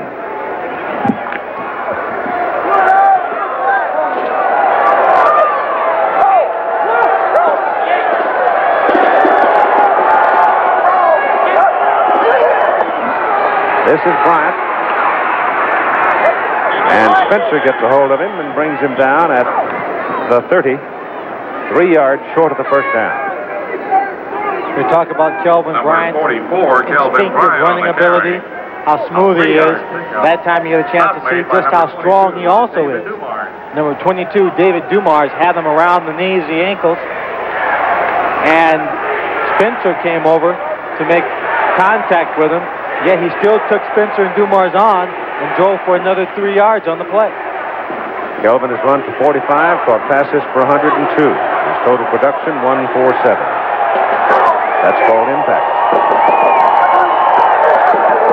Ucena throwing on 3rd and 3, ducks away from the pressure. And big number 70 can't run him down, and now Chuck Hook slides out of bounds, and there's the penalty flag. That's a real tough call, Keith. I don't see it as being a spear. Personal foul. Spearing on the defense. First down. We'll take another look at it. Ucena starts to run. He goes into his hook slide. A spear is when you take your helmet, you dive into the player using that head to cause more punishment. We'll see right here if this is a spear. Oh, that's not a spear. That is not even close. That's not even close. What in the world is he looking at? I have no idea. I mean, this is all shoulder. Go down at all. His head doesn't go down. He doesn't even exert any extra force in the blow. His body falls on top of him. That's ridiculous.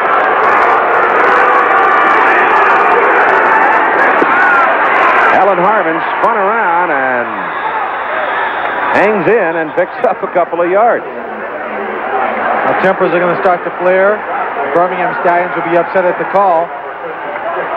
And you see Irv Eatman, he'll pop over there in a minute because he will be a man who'll come over to challenge anybody if they take on the running backs of this offensive unit. You know, I was thinking about the calls on the picks yesterday. Your basketball, the pick play, you got nothing. You got your drawers on. You're out there playing with no clothes on, and the pick play is the basic. Now, I've seen little guards. And here are these great big macho guys out here in armor, for crying out loud, and you can't run a pick play. It's the silliest rule in football. Inside, Harvin, and he's got the ball just about midfield. Now, a play like that and a penalty, Keith, may not have any effect on the overall outcome of the game because the Stars are very soundly taking it to the Stallions. But you hate to see two teams that make it to a semifinal game, make it to the playoffs at all, and have those kinds of calls take the game away from the players. It's a distraction. 3rd down and 5. 4:20 to go in the 3rd quarter. Ucena throw it. Chuck is hit as he delivers, and the pass is overthrown. Pass was intended for Willie Collier.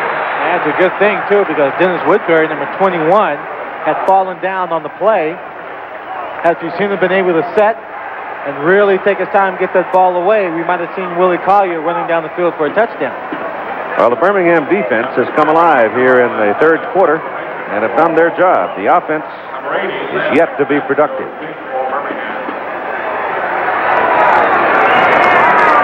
McFadden is the deep man for Sean Landetta's punt. Sean has kicked twice, 34-36. Kicks it away from McFadden, but he runs it down, and he'll come back some with it. Oh, he'll come back quite a bit with it. Almost a football, and Baltimore, nope, they're going to call him down. Going to call him down. They're calling him down? Yep, they're calling him down. Looks like he got Victor Harrison hurt on the play, too, downfield. Is that who it is down on the field? Tom Donovan. No, it's Tom Donovan. I guess he was down. I don't know. Shoulder was down. It's close. Right now, they're tending to Tom Donovan, shaken up on the play downfield. I think he's going to challenge it, Keith. We'll be back to find out if the challenge is upheld. All right, we're back at Legion Field. Jim Mora has challenged. They had a look at the replay, and this one clearly shows it is a fumble, and it's Baltimore's ball. Thad McFadden is hit, and you'll see the ball pop loose before he hits the ground, before his knees or shoulders hit the ground. Clearly a fumble.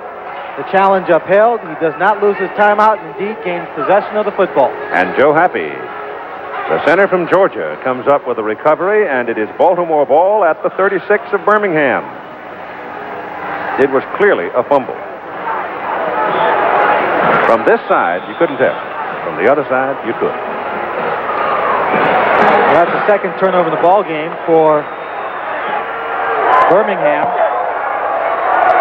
And you see the Baltimore Stars, how they forced turnovers in the last 3 ball games. Let's see if they can make it, turn it into points. Fusina fumbles the ball, and Chuck gets a bounce and gets it back. He had Riley and Harbin lined up behind him. He was trying to turn to give it to one of them, and never got away with a snap. You need a certain amount of luck in this game of football. There was Thad McFadden, does a good job on the punt return, moving it downfield. Then he fumbles it and loses the football. Here, a bad snap. Nobody from Birmingham around. The ball bounces right behind the offensive line of the Baltimore Stars. Chuck Fusina was able to recover his own fumble. And it's second down, 13. Okay.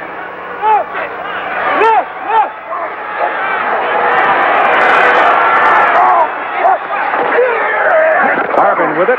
Rowe misses him. And he is finally taken down by Mickey Sutton.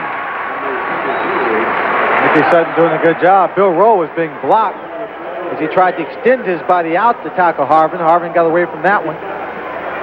Number 25, Mickey Sutton, out of Montana, comes over to make the play.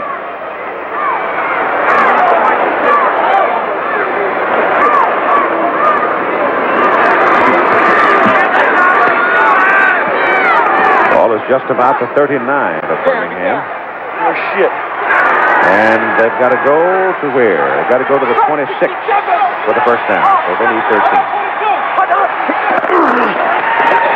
Deep drop by Fusina. Got a man wide open down the middle, and Willie Collier dropped the ball. Herb Spencer came in on the blitz. Penalty flags back around the quarterback area. It's been called against Baltimore. I didn't see a signal. I just saw him indicate it was against Baltimore. Probably holding. Probably. The penalty is declined. 4th down. Birmingham declines the penalty. They want Baltimore to kick that ball away on 4th and 13 so they can get a hold of it and try to do something with it with 2 minutes and 9 seconds remaining in the third quarter. And the Stars leading comfortably 21-0. Sean Landetta, not short on confidence, coming in. They're going to try and hurry up and punt this football before Birmingham can get that. Kicked very well yet.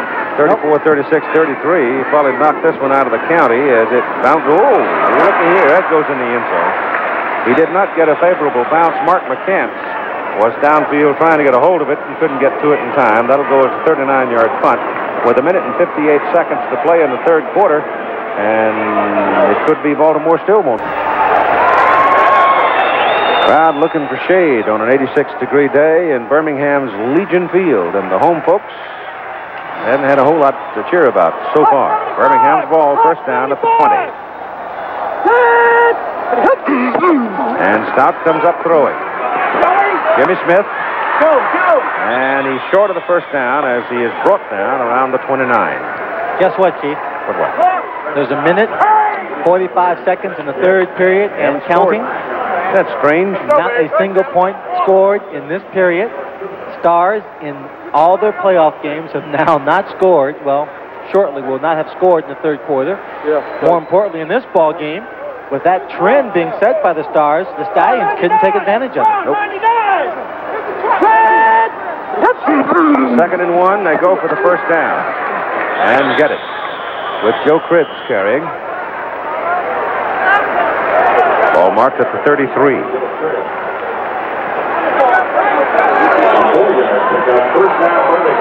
The Western Conference champions, Oakland Invaders, waiting for a winner of this one, and right now it reads Baltimore. for the championship game of the USFL, 8 o'clock Eastern Time next Sunday night. Stout's pass is away and incomplete.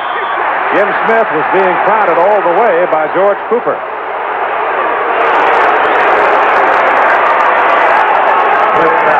George Cooper playing underneath Jim Smith. Made sure that if Cliff Stout were going to complete this pass, he'd have to thread the needle, make it perfect. And that perfect pass would have only allowed Jim Smith to have to make a great catch. You see right there, he goes up in the air with one hand. Can't pull it down. Number 23 is Antonio Gibson, cornerback who was playing over the top of Jim Smith. A strong safety, I think. They show blitz. Reggie! This is not their blitzing territory normally. Now they back off the blitz, and Stout misses. As they did get penetration, though, they got pressure from Don Fielder, the defensive end, and Scott Werner, number 25, stepped up in the middle and blitz. Yep. They did blitz. I guess you call it you really wouldn't call it a blitz, Keith. They've got 3 down linemen coming in the rush. Very often they will bring one of the linebackers for a 4-man rush. That time, instead of bringing a linebacker, they just brought Scott Warner instead. Confuses the blocking scheme of the offensive line. No one picks you up. You can get in there. 46 seconds to go in the third quarter.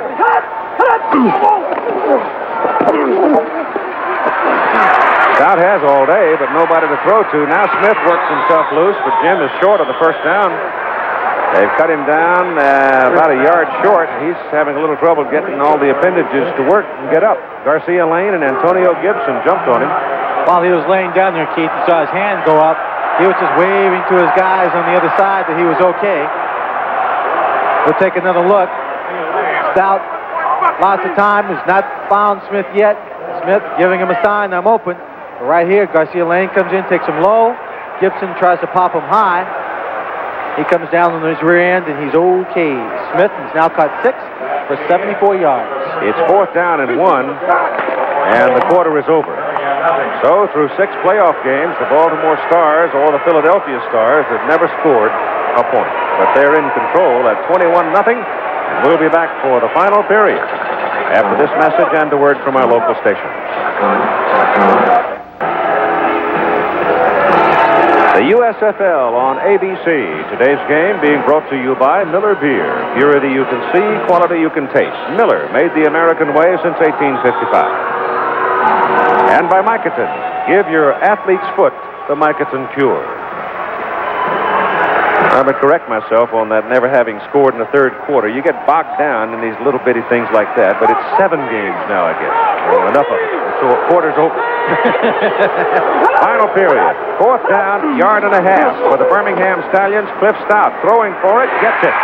As he throws to Joel Foles, and Foles goes down to about the 45 on the Baltimore side of the field. Jonathan Sutton brought him down. And now we get a little ruckus going on. Obviously, was that Sutton? Was that Coles or was that Mason? That was Coles. That's Coles. We have a word from the bench that Tom Donovan has a hip injury and James Caber an ankle injury, so they're out for the remainder of the game for the Baltimore Stars. The ball is just short of the 45, and it's a first down for Birmingham. But they're down by 21. They need some scoring in a hurry. Stout throws underneath, throws behind Toller. Kenny never really had a chance at it. I thought Smith was going to come open deep down the middle, but Cliff committed himself to the short man. Threw it pretty hard, too. We take a look at the third quarter stats. All things are fairly even here. It's just that the Baltimore Stars connected on the big plays. All 3 of their touchdowns were big plays: an interception, a long play, pass play for 30 yards and a touchdown, and the one to Kelvin Bryant for 70 yards and a touchdown. Yeah, base.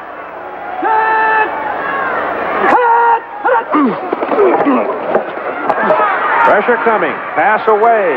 Cribbs decked. Good play by Mike Lush, the free safety. Mike Lush came a long way to make the stop on that play.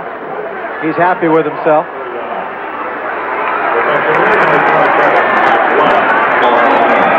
Joe Cribbs. Been nagged by injuries all during the season, still managed to get 1,000 yards. And his years with the Buffalo Bills and 2 years down here, championships have eluded him. It's third down and about 13 for Birmingham.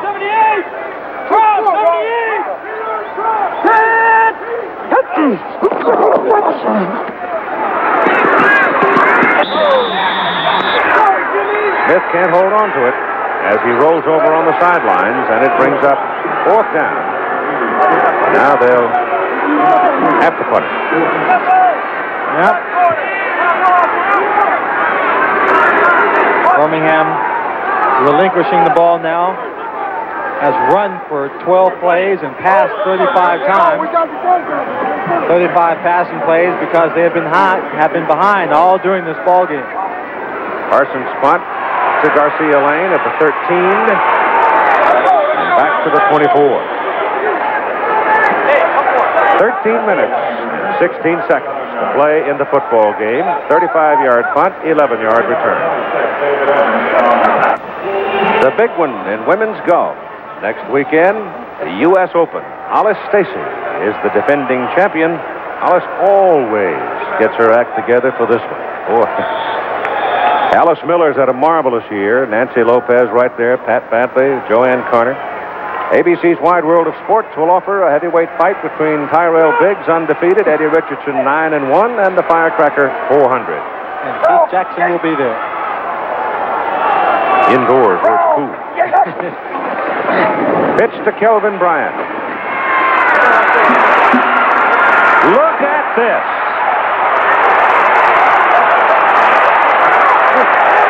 Touchdown, Baltimore.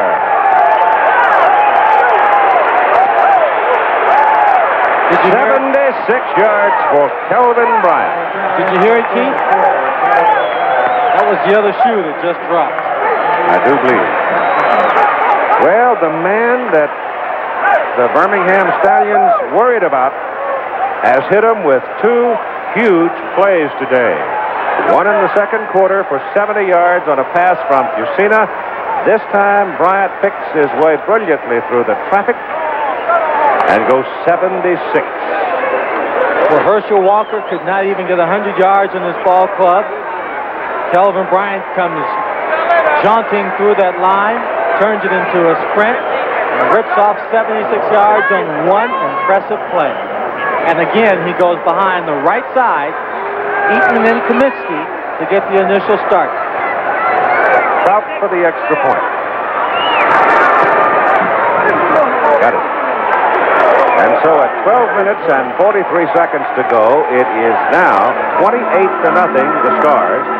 Kelvin Bryant has run for 121 yards, caught passes for 101 yards. He has produced 222 yards. He wasn't even hit until number 24, Chuck Clatton, came up from the secondary and bounced off his ankles. Kelvin Bryant, plagued with injuries throughout the season, now reaching his peak, brings him another touchdown. Get ready, New York, for the first title game to come your way in 20 years. The championship of the USFL. Sunday, July 14th, the United States Football League will crown its champion beginning at 8 p.m. at the Meadowlands. This is your chance to see football at its best. Tickets are available at the Meadowlands box office and all Ticketron outlets. The preceding message was furnished by the United States Football League. Well, I believe Kelvin Bryant can have the rest of the day off. I think so. As soon as he gets his breath back, Timmy Bryant will talk to him. In playoff games of 1983 and 84, he has rushed the ball 117 times for a total of 615 yards, and just adding more to it. Larry Douglas on the return, not much for him. Out to about the 22. Now let's go to Tim. Well, it's been a tough day. You've been in and out, but boy, when you come in, you turn it on. Yeah, I was a little tired, a little dizzy because it was kind of hot out here. And I had to come back in, and the line did a good job in opening up the hole, and I just ran through there. Hey, B, have you really reached your peak in conditioning this year at all? Yeah, it's just real hot out here, and when it's hot like that, you have to keep coming out. Is this game over? Well, Birmingham, they got a good team, so we got to keep playing. Don't know if they can score 28 points, though, in 12 and a half minutes. Keith? Don't either. Nope. The other side of the field is marked by severe case of dejection. What happened, they will say. I'll tell you what happened. Home. And the guys will probably think about it on the way home. At least the guys on defense will. They'll say they got no help from the offense. They'll never say it openly or publicly, and they shouldn't, but the offense has not done its share in this game today. The ball is moved out to the 37-yard line as a result of a personal foul, and Cliff Stout throws to DARRYL Mason, who gets the ball up to about the 45.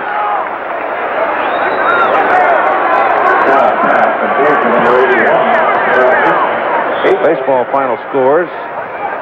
Mets beat Atlanta 4-0. Cincinnati beat Philadelphia 3-2, and San Diego shut out Pittsburgh 3-0.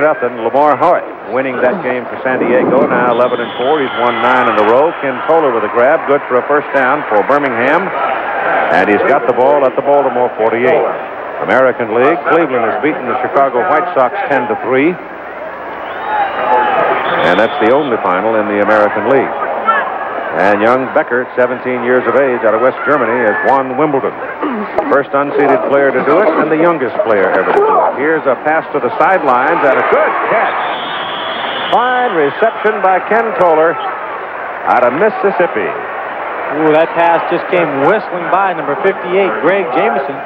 Ken Toller had his hands full, but came up with the pass. Birmingham going now with 11 minutes and 14 seconds in the final period into their hurry-up offense. They're going to measure this to see whether or not it's a first down.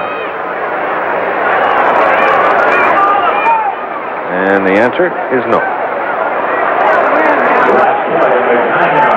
Your crowd is 23,250. They don't have turnstiles here at Legion Field, so that is not an absolute count. And that was 5,000, roughly 4,500 more than they had last week for the quarterfinal game. And that was the count before Kelvin Bryant ran that last touchdown. Yep. A couple of folks have gone home already.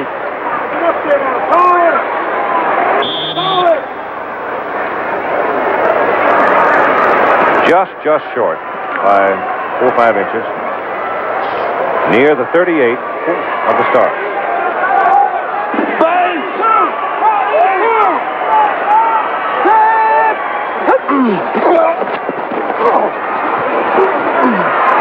Dumps it off, pass good to Jim Smith, and Smith will have the first down around the 26-yard line of Baltimore, as Antonio Gibson grabbed him by the sleeve and dragged him down. 27 is where they'll put it. Jimmy Smith, a strong receiver. Good footwork, can stop, make the cut back inside. Tried to do it and just arm whip Antonio Gibson to the side, but he found some cloth to hold on to. 10:20 to go in the game. Now throwing again, looks toward Toller, goes down the middle instead to Smith, and Jimmy dives to the 20. Pick up the 7. The Baltimore defensive pressure is forcing Cliff Stout, and has been all day, forcing him to a relatively early commitment. Yes, it has. He hasn't scanned the field. He's isolated one receiver and just gone to him. Into the corner of the end zone for Joey Jones, and he can't turn back and make the catch. The ball was thrown hard, and he had to turn all the way around. Couldn't come down with it. That's one of those tough catches to make, Keith. You have to go up in the air. Virtually impossible. You know, time it just right, judge the speed of the ball very quickly, go up in the air, get turned around, and make that catch at the right height. Joey Jones small. He gets up in the air very good, though. Now it is 3rd down and 4. No.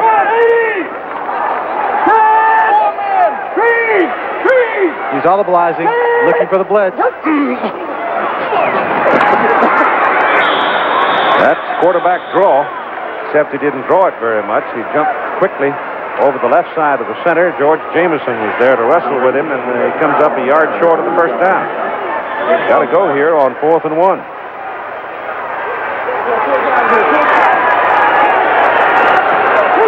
3-point certainly won't help them. 9:25 in the ball game. That's closer to 2 yards. Pass to Joey Jones, and he cradles it in. Inside the 15 for the first down.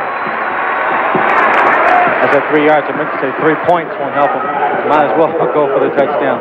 Well, right now, Stallions, of course, as much as anything, playing for dignity. Yep. 8 minutes and 50 seconds to go.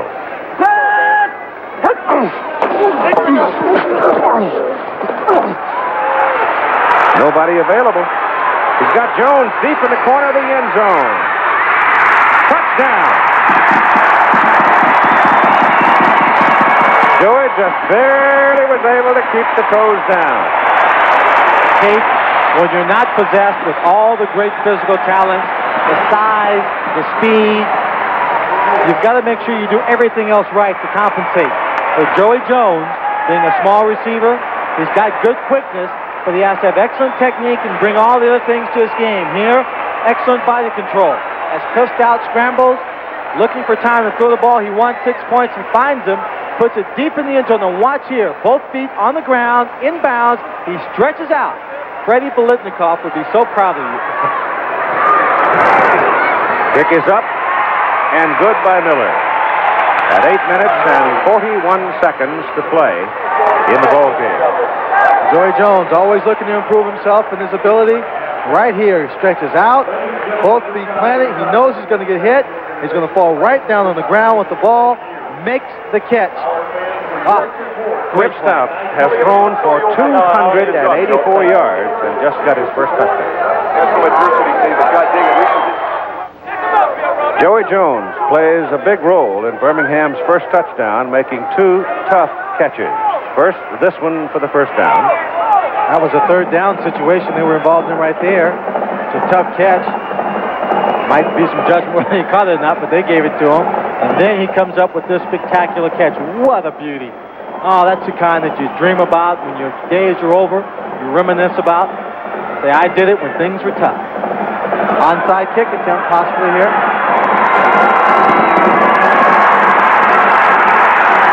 Oh, boy, that's a good play by Larry McCoy, a linebacker out of Lamar for Baltimore. He had 2 Stallions out there all by himself, and if he doesn't come up with it, Birmingham is a cinch to get it. And by golly, he made the play.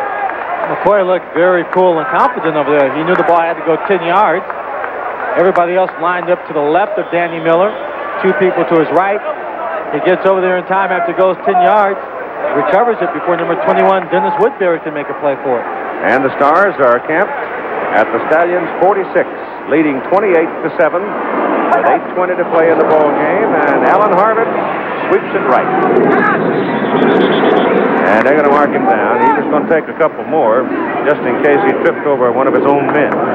But they put him down at the 42. Oh, it's fortunate for the Baltimore Stars that the running game, especially that long run by Kelvin Bryant, came around and worked well for them in the 4th period. They lost 2 receivers in the ball game. They lost Donovan and they lost Carver. They only had 3 wide receivers left in the ball game. Willie Collier, just recovering from a separated shoulder, hadn't intended on playing except in 3rd and long situations. Penalty flag. On 2nd down and 6, a flag. Alan Harvin with a 3-yard carry, but there's a penalty flag. My wide man's up there, everybody on the line. The illegal formation on the offense. 2nd down.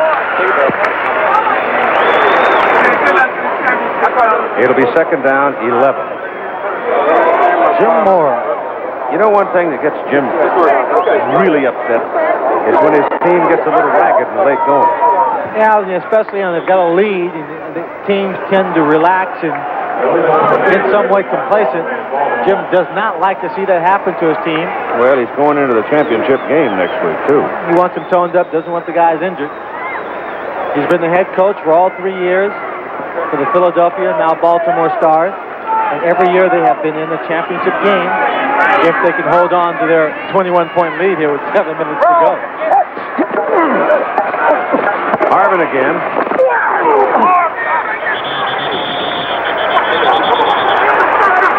Well, that's a little exuberance there as Chuck Planton ripped the helmet off Harvin's head. Bart Oates doesn't like it.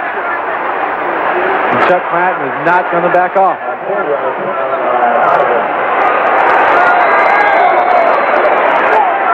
What do you think they're saying? Things like, oh, gee, guys, come on. I was only having some fun. I wanted the helmet for a souvenir. Wanted to take it home, put it up on my bookcase. Boy, it's like he's popping a bottle of beer right there.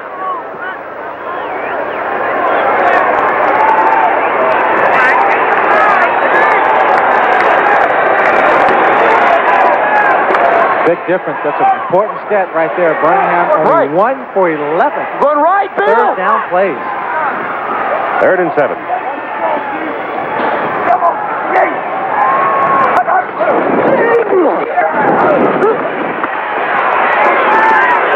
That's not a first down. Nope. The yard short. Pass caught by Willie Collier. And Herb Eatman is hobbling around. Look at this. Herb Eatman's hobbling the right ankle. Yep. Chuck Fusina's arm is hurt. His hand seems to be hurt.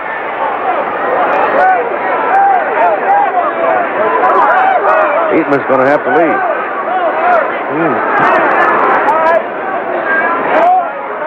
There's a man who is not expendable to your offensive line. No, sir. Going into the championship game.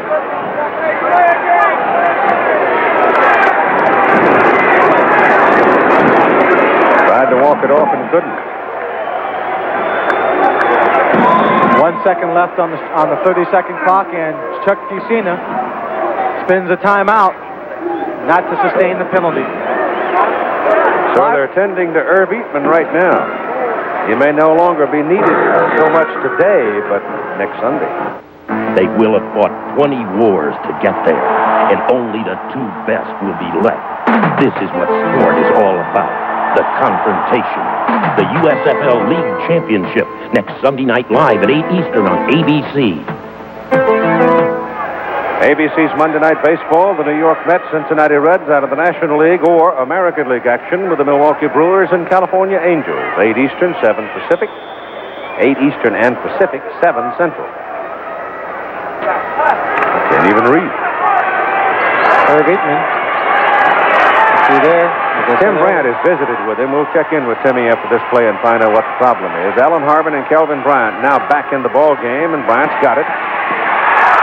And he's pinned down as he tries to lunge ahead on 4th down and 1, and doesn't work. And so Birmingham will take over. And tempers are pretty short. Frustration is very long. Tim Bryant, what about Herb Eatman? Well, I just talked to Herb. He's never had ankle problems before, but he said somebody rolled right over his right ankle, so they're working on it now. It's twisted. He's more upset that it happened like it did because the play was over. He was behind it when the guy rolled over his ankle. Doesn't seem to be too bad. He doesn't think so anyway. He's in pain right now, but I don't think it's going to keep him out of practice or out of the game next week. Hey, okay. Timmy? Yeah? Tell him to tape an aspirin to it. It'll be okay. You better quit needling him. He's a lot bigger than you are. That's what they used to tell me to do. 39-yard line. Cliff Stout looking around, trying to find somebody. Now has to get rid of it and throws underneath, and the pass is caught by Ken Toller. And all day long, when those passes have been caught underneath, there has been punishment dished out. That time, it was 98 Mike Johnson. And working on his right ankle.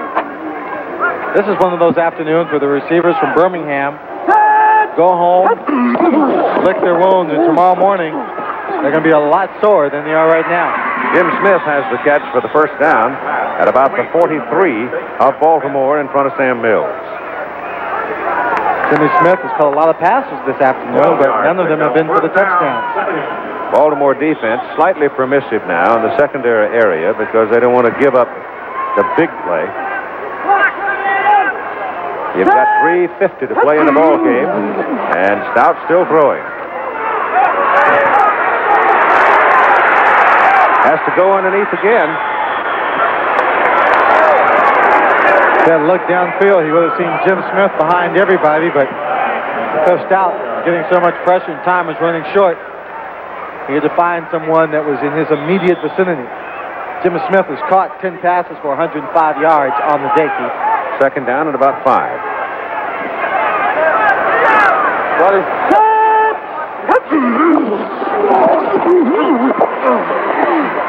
That pass one-handed by Jim Smith, and he will have a first down on the catch. Pass complete to number 86, Jim Smith. Larry Douglas has come on the field now, replacing Ken Toller. Douglas, a speed burner.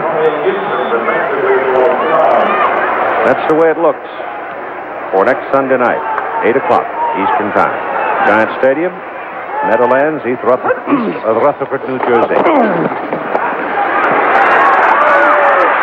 Stout gets it away for Smith. Oh, my goodness. Is Jimmy going to get up from that one? Ooh-wee. No. George Jameson. I mean, that's brutal to take one like that. They have been taking these kind of hits all afternoon from the linebackers and the secondary people. Anthony Carter, Gordon Banks, Derek Holloway. Are you watching? Classic tackle. Head on, full speed by Jameson. Headgear. Right on the sternum. Right in the sternum. It's 28-7 and timeout for an injured Jim Smith.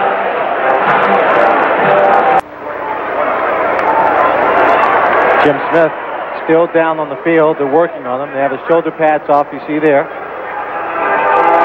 Now he's being helped up. I think that he put that helmet right in the sternum, boy. It looks tough. It does. Jimmy with 10 catches, 110 yards. And virtually every catch he has made today, he has been pounded. Watch the play. He's taking shots similar to this earlier in this ball game. Ball's coming in. 58 Jameson. He has one thing in his mind, just to make the hit. And look at the way Jimmy's head snaps back. Well, the linebackers now, Jameson was back there, Johnson was back there. The linebackers have been playing in that really deep portion of what you would call your intermediate zone. But what about your Messrs. Carter and Banks with that great speed? Well, the speed is going to help them out because I think they'll be able to stretch the secondary much farther down the field. And Charlie Sumner likes for his ball club to run north and south, go for the big play. Cliff Stout turns it up and ducks just past the marker and gets a first down before he goes out of bounds at 2:31 to play in the ball game. Little Joey Jones gets a little revenge for his pass-catching partner, Jimmy Smith, on that last play, Keith.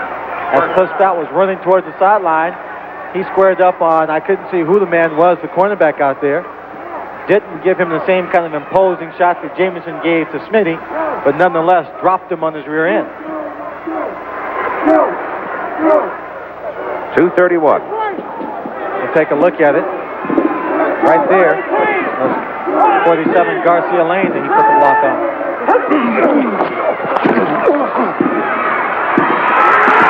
Stout fumbles the football. And I think Birmingham has recovered it. And the man that knocked the ball loose was George Jameson. And Stout is shaken and surely weary, and Joe Cribbs is hobbling.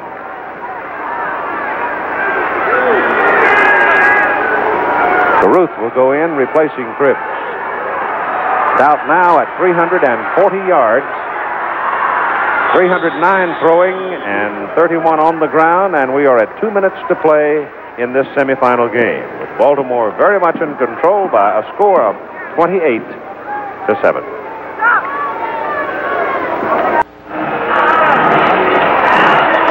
Raleigh Dodge and his troops on the sidelines in their final 2 minutes of the 1985 USFL season. Now they're behind by 21 points. Smith is up now walking around. Going to put his gear back on. Jim Smith might be going back into the ballgame. That's tough. That's Jim Smith. 19-yard line. You ever got to go to war and I get to pick the guys who have to stand next to me? I'm calling them up.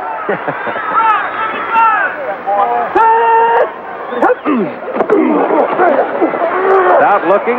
Douglas breaks in the middle, and the pass is incomplete.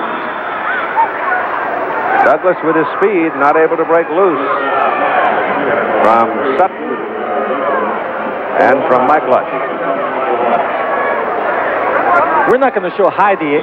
We don't have that racked up to show that on our channels, do we, Keith? Say what? Heidi. So there's no chance of a great comeback here. No.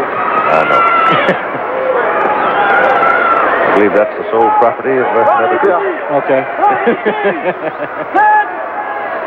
We've got our own.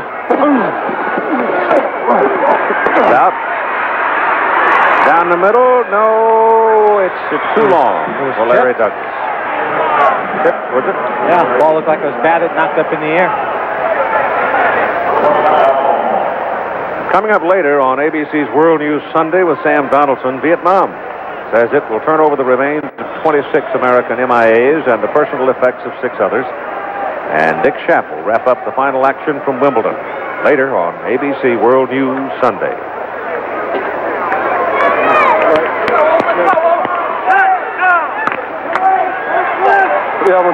It's 4th down, and perhaps the last gasp for the Birmingham Stallions.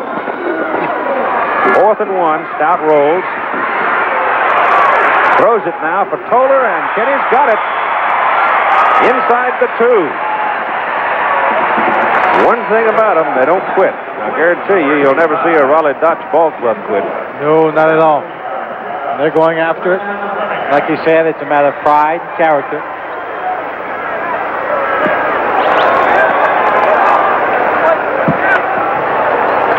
We'll see if Birmingham scores here, and we'll have a few minutes to speculate on the possibilities of next Sunday night at Giant Stadium. Yeah. Oakland, I was not terribly impressed with, frankly, in the ball game against Tampa Bay. Yesterday, I was tremendously impressed with it. This is Joe Cribbs. Close, but not quite.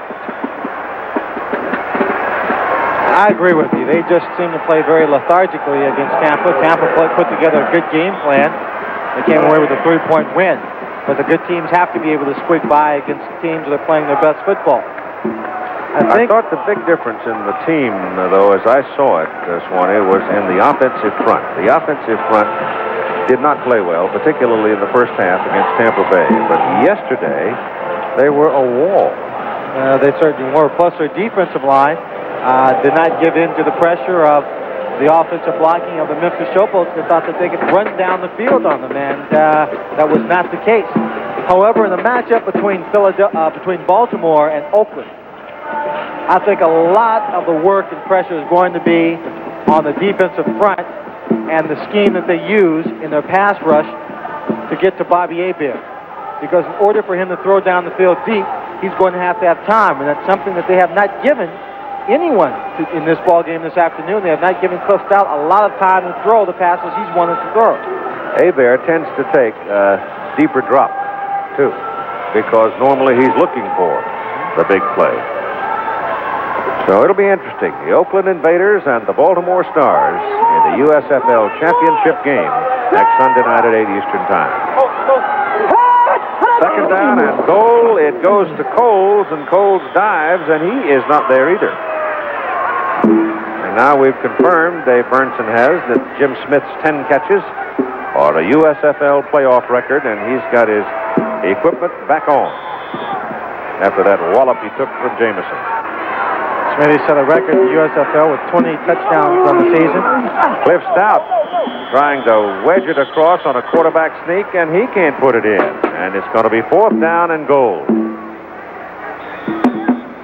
Somebody's banging that drum right next to one of our microphones down there. Sure is. And Birmingham calls a time. They have 1 timeout remaining and only 58 seconds to play in the game. Well, the Birmingham Stallions will have one more pop at the goal line. 4th down. The nose of the ball can't be more than 6 inches away, but it's been like that for the last 2 plays.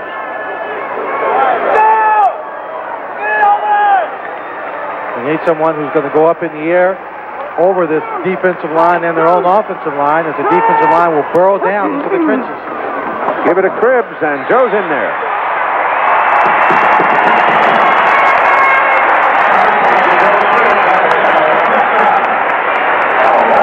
It's a touchdown for dignity. 55 seconds to play. The point will make it 28-14. But the ball game obviously belongs to Baltimore. Yep. One former Alabama player, one former Auburn player, both having played a lot of games here at Legion Field, scored the touchdowns for the Birmingham Stallions. Joy Jones from Alabama and Joe Cribbs from Auburn. What is that highway that comes from Philadelphia down to Baltimore? 395? Kick is up and good by Miller. I'm not sure. The Pennsylvania Turnpike goes from Pittsburgh to Philadelphia. I keep 95, it's called. I-95. I want to call them the I-95 All-Stars. All-Stars, because they have played like it today. And they certainly have. This is a team that was really having its troubles in the early going. The defense kept the team together. The defense won some ball games for them. They had trouble, terrible time getting the offensive unit going this year. But all of a sudden, they have now won 7 of their last 8 football games, and they're going into the title game for a third successive time. Raleigh Dotch putting something together here on this kickoff. He is not planning on giving up until that clock shows 0 seconds on it. Well, they've got to go onside. And score in a couple of plays. They've got what they wanted a while ago in the onside kick when they were able to get only one Baltimore man over there against 2 Stallions, but the Baltimore man, McCoy, came away with it. Woodbury was behind him when he made the recovery of that particular onside kick attempt. So they've got to pull it together. Ball just has not bounced for us. Not from the opening interception.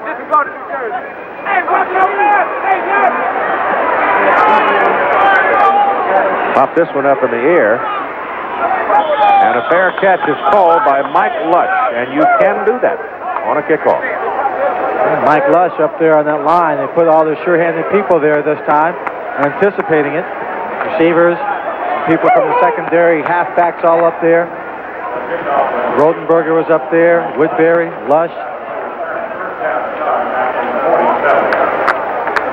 53 seconds to possess the football. Birmingham timeout situation now is they have won. There's Carl Peterson, the general manager and the man who put this team together at the beginning. And Fusina takes the snap and just sits down with it now. And Birmingham will spend its final timeout. Jim Smith now has taken the battle gear off. I think the good doctor came over and said, James, you've had enough abuse for the day. Yes. Let's not let courage get in the way of good common sense. Raleigh Dotch, like Jim Moore, was an assistant coach for the New England Patriots. Came over and was an assistant at the Pittsburgh Steelers. Well, he's done a heck of a job, Swanee. He's going to finish the season, 14-6, right? He's done a great job. There's no doubt about what he has brought in terms of knowledge and organization and stability to this ball club. Unfortunately, he's just come up short of making it to the championship game. Again now to kill the clock, and it's running at 47 seconds. Birmingham with no more timeouts remaining. Cliff Stout, a monument to dejection as of this moment, because he wanted to win one. He has the rings from Pittsburgh, but felt that he had no great role in winning those rings. Here are numbers that spell victory. Fusina, 10 out of 16, 210 yards and 2 touchdowns. Kelvin Bryant, 116 yards on the ground, 101 yards in the air, a total of 217 yards for him. And Bryant scored 2 touchdowns. Jonathan Sutton picking off Cliff Stout's first pass of the afternoon, running it into the end zone for a touchdown. Got the defense fired up, inspired off on a good foot. And the defense played an outstanding ball game, and this one is history. Now to Tim Brandt as he talks with Jim Morrow. Well, they said it couldn't be done. 3 championships in a row, Jim, and you did it, and you faced all types of adversity getting here. Well, you got to give a lot of credit to this football team. They had a lot of adversity, like it said, and they kept battling back all year. They had a lot of pressure situations, a lot of must-wins, and they just they didn't quit, you know. And a lot of people didn't think we'd be here, but we're going back, and that's the main thing. It's a great group of guys and a great coaching staff, and I couldn't be more proud of them. Jim, is it a little bit more special than the first two because you were 5-6-1 at one point on the ropes, then you're evicted from the stadium, and I mean, it seems like everything that could go wrong did. It is. This I feel better about going this time than I have the first two because of the things that we've had to overcome, and nobody realizes what this team's had to overcome this year, and nobody will understand it, only the guys that were involved, but they've done a tremendous job of coming back, and I couldn't be more proud of them, like I said. Congratulations. We'll see you in New Jersey. Thanks very much. Okay, Jim. All right, Keith. So your final score is 28-14. The Stars going to the title game for a third consecutive time, and one of the reasons right there, Chuck Fusina. He has been the quarterback from the very beginning, and he will be the quarterback next Sunday night when the Stars play the Oakland Invaders. I've never seen a better competitor. The executive producer of ABC Sports is Roone Arledge. Today's coverage of the Baltimore Stars, produced by Ken Wolf. Baltimore Stars and Birmingham Stallions, directed by Craig Janoff. Our technical director, Rich Gelber, and our associate director, Jeff Cohen. Our spotter, Todd Barry. Stats by Dave Burnson. Keith Jackson, Lynn Swan, and Tim Brent from Legion Field in Birmingham. The USFL on ABC, brought to you by Gatorade Thirst Quencher. Gatorade helps put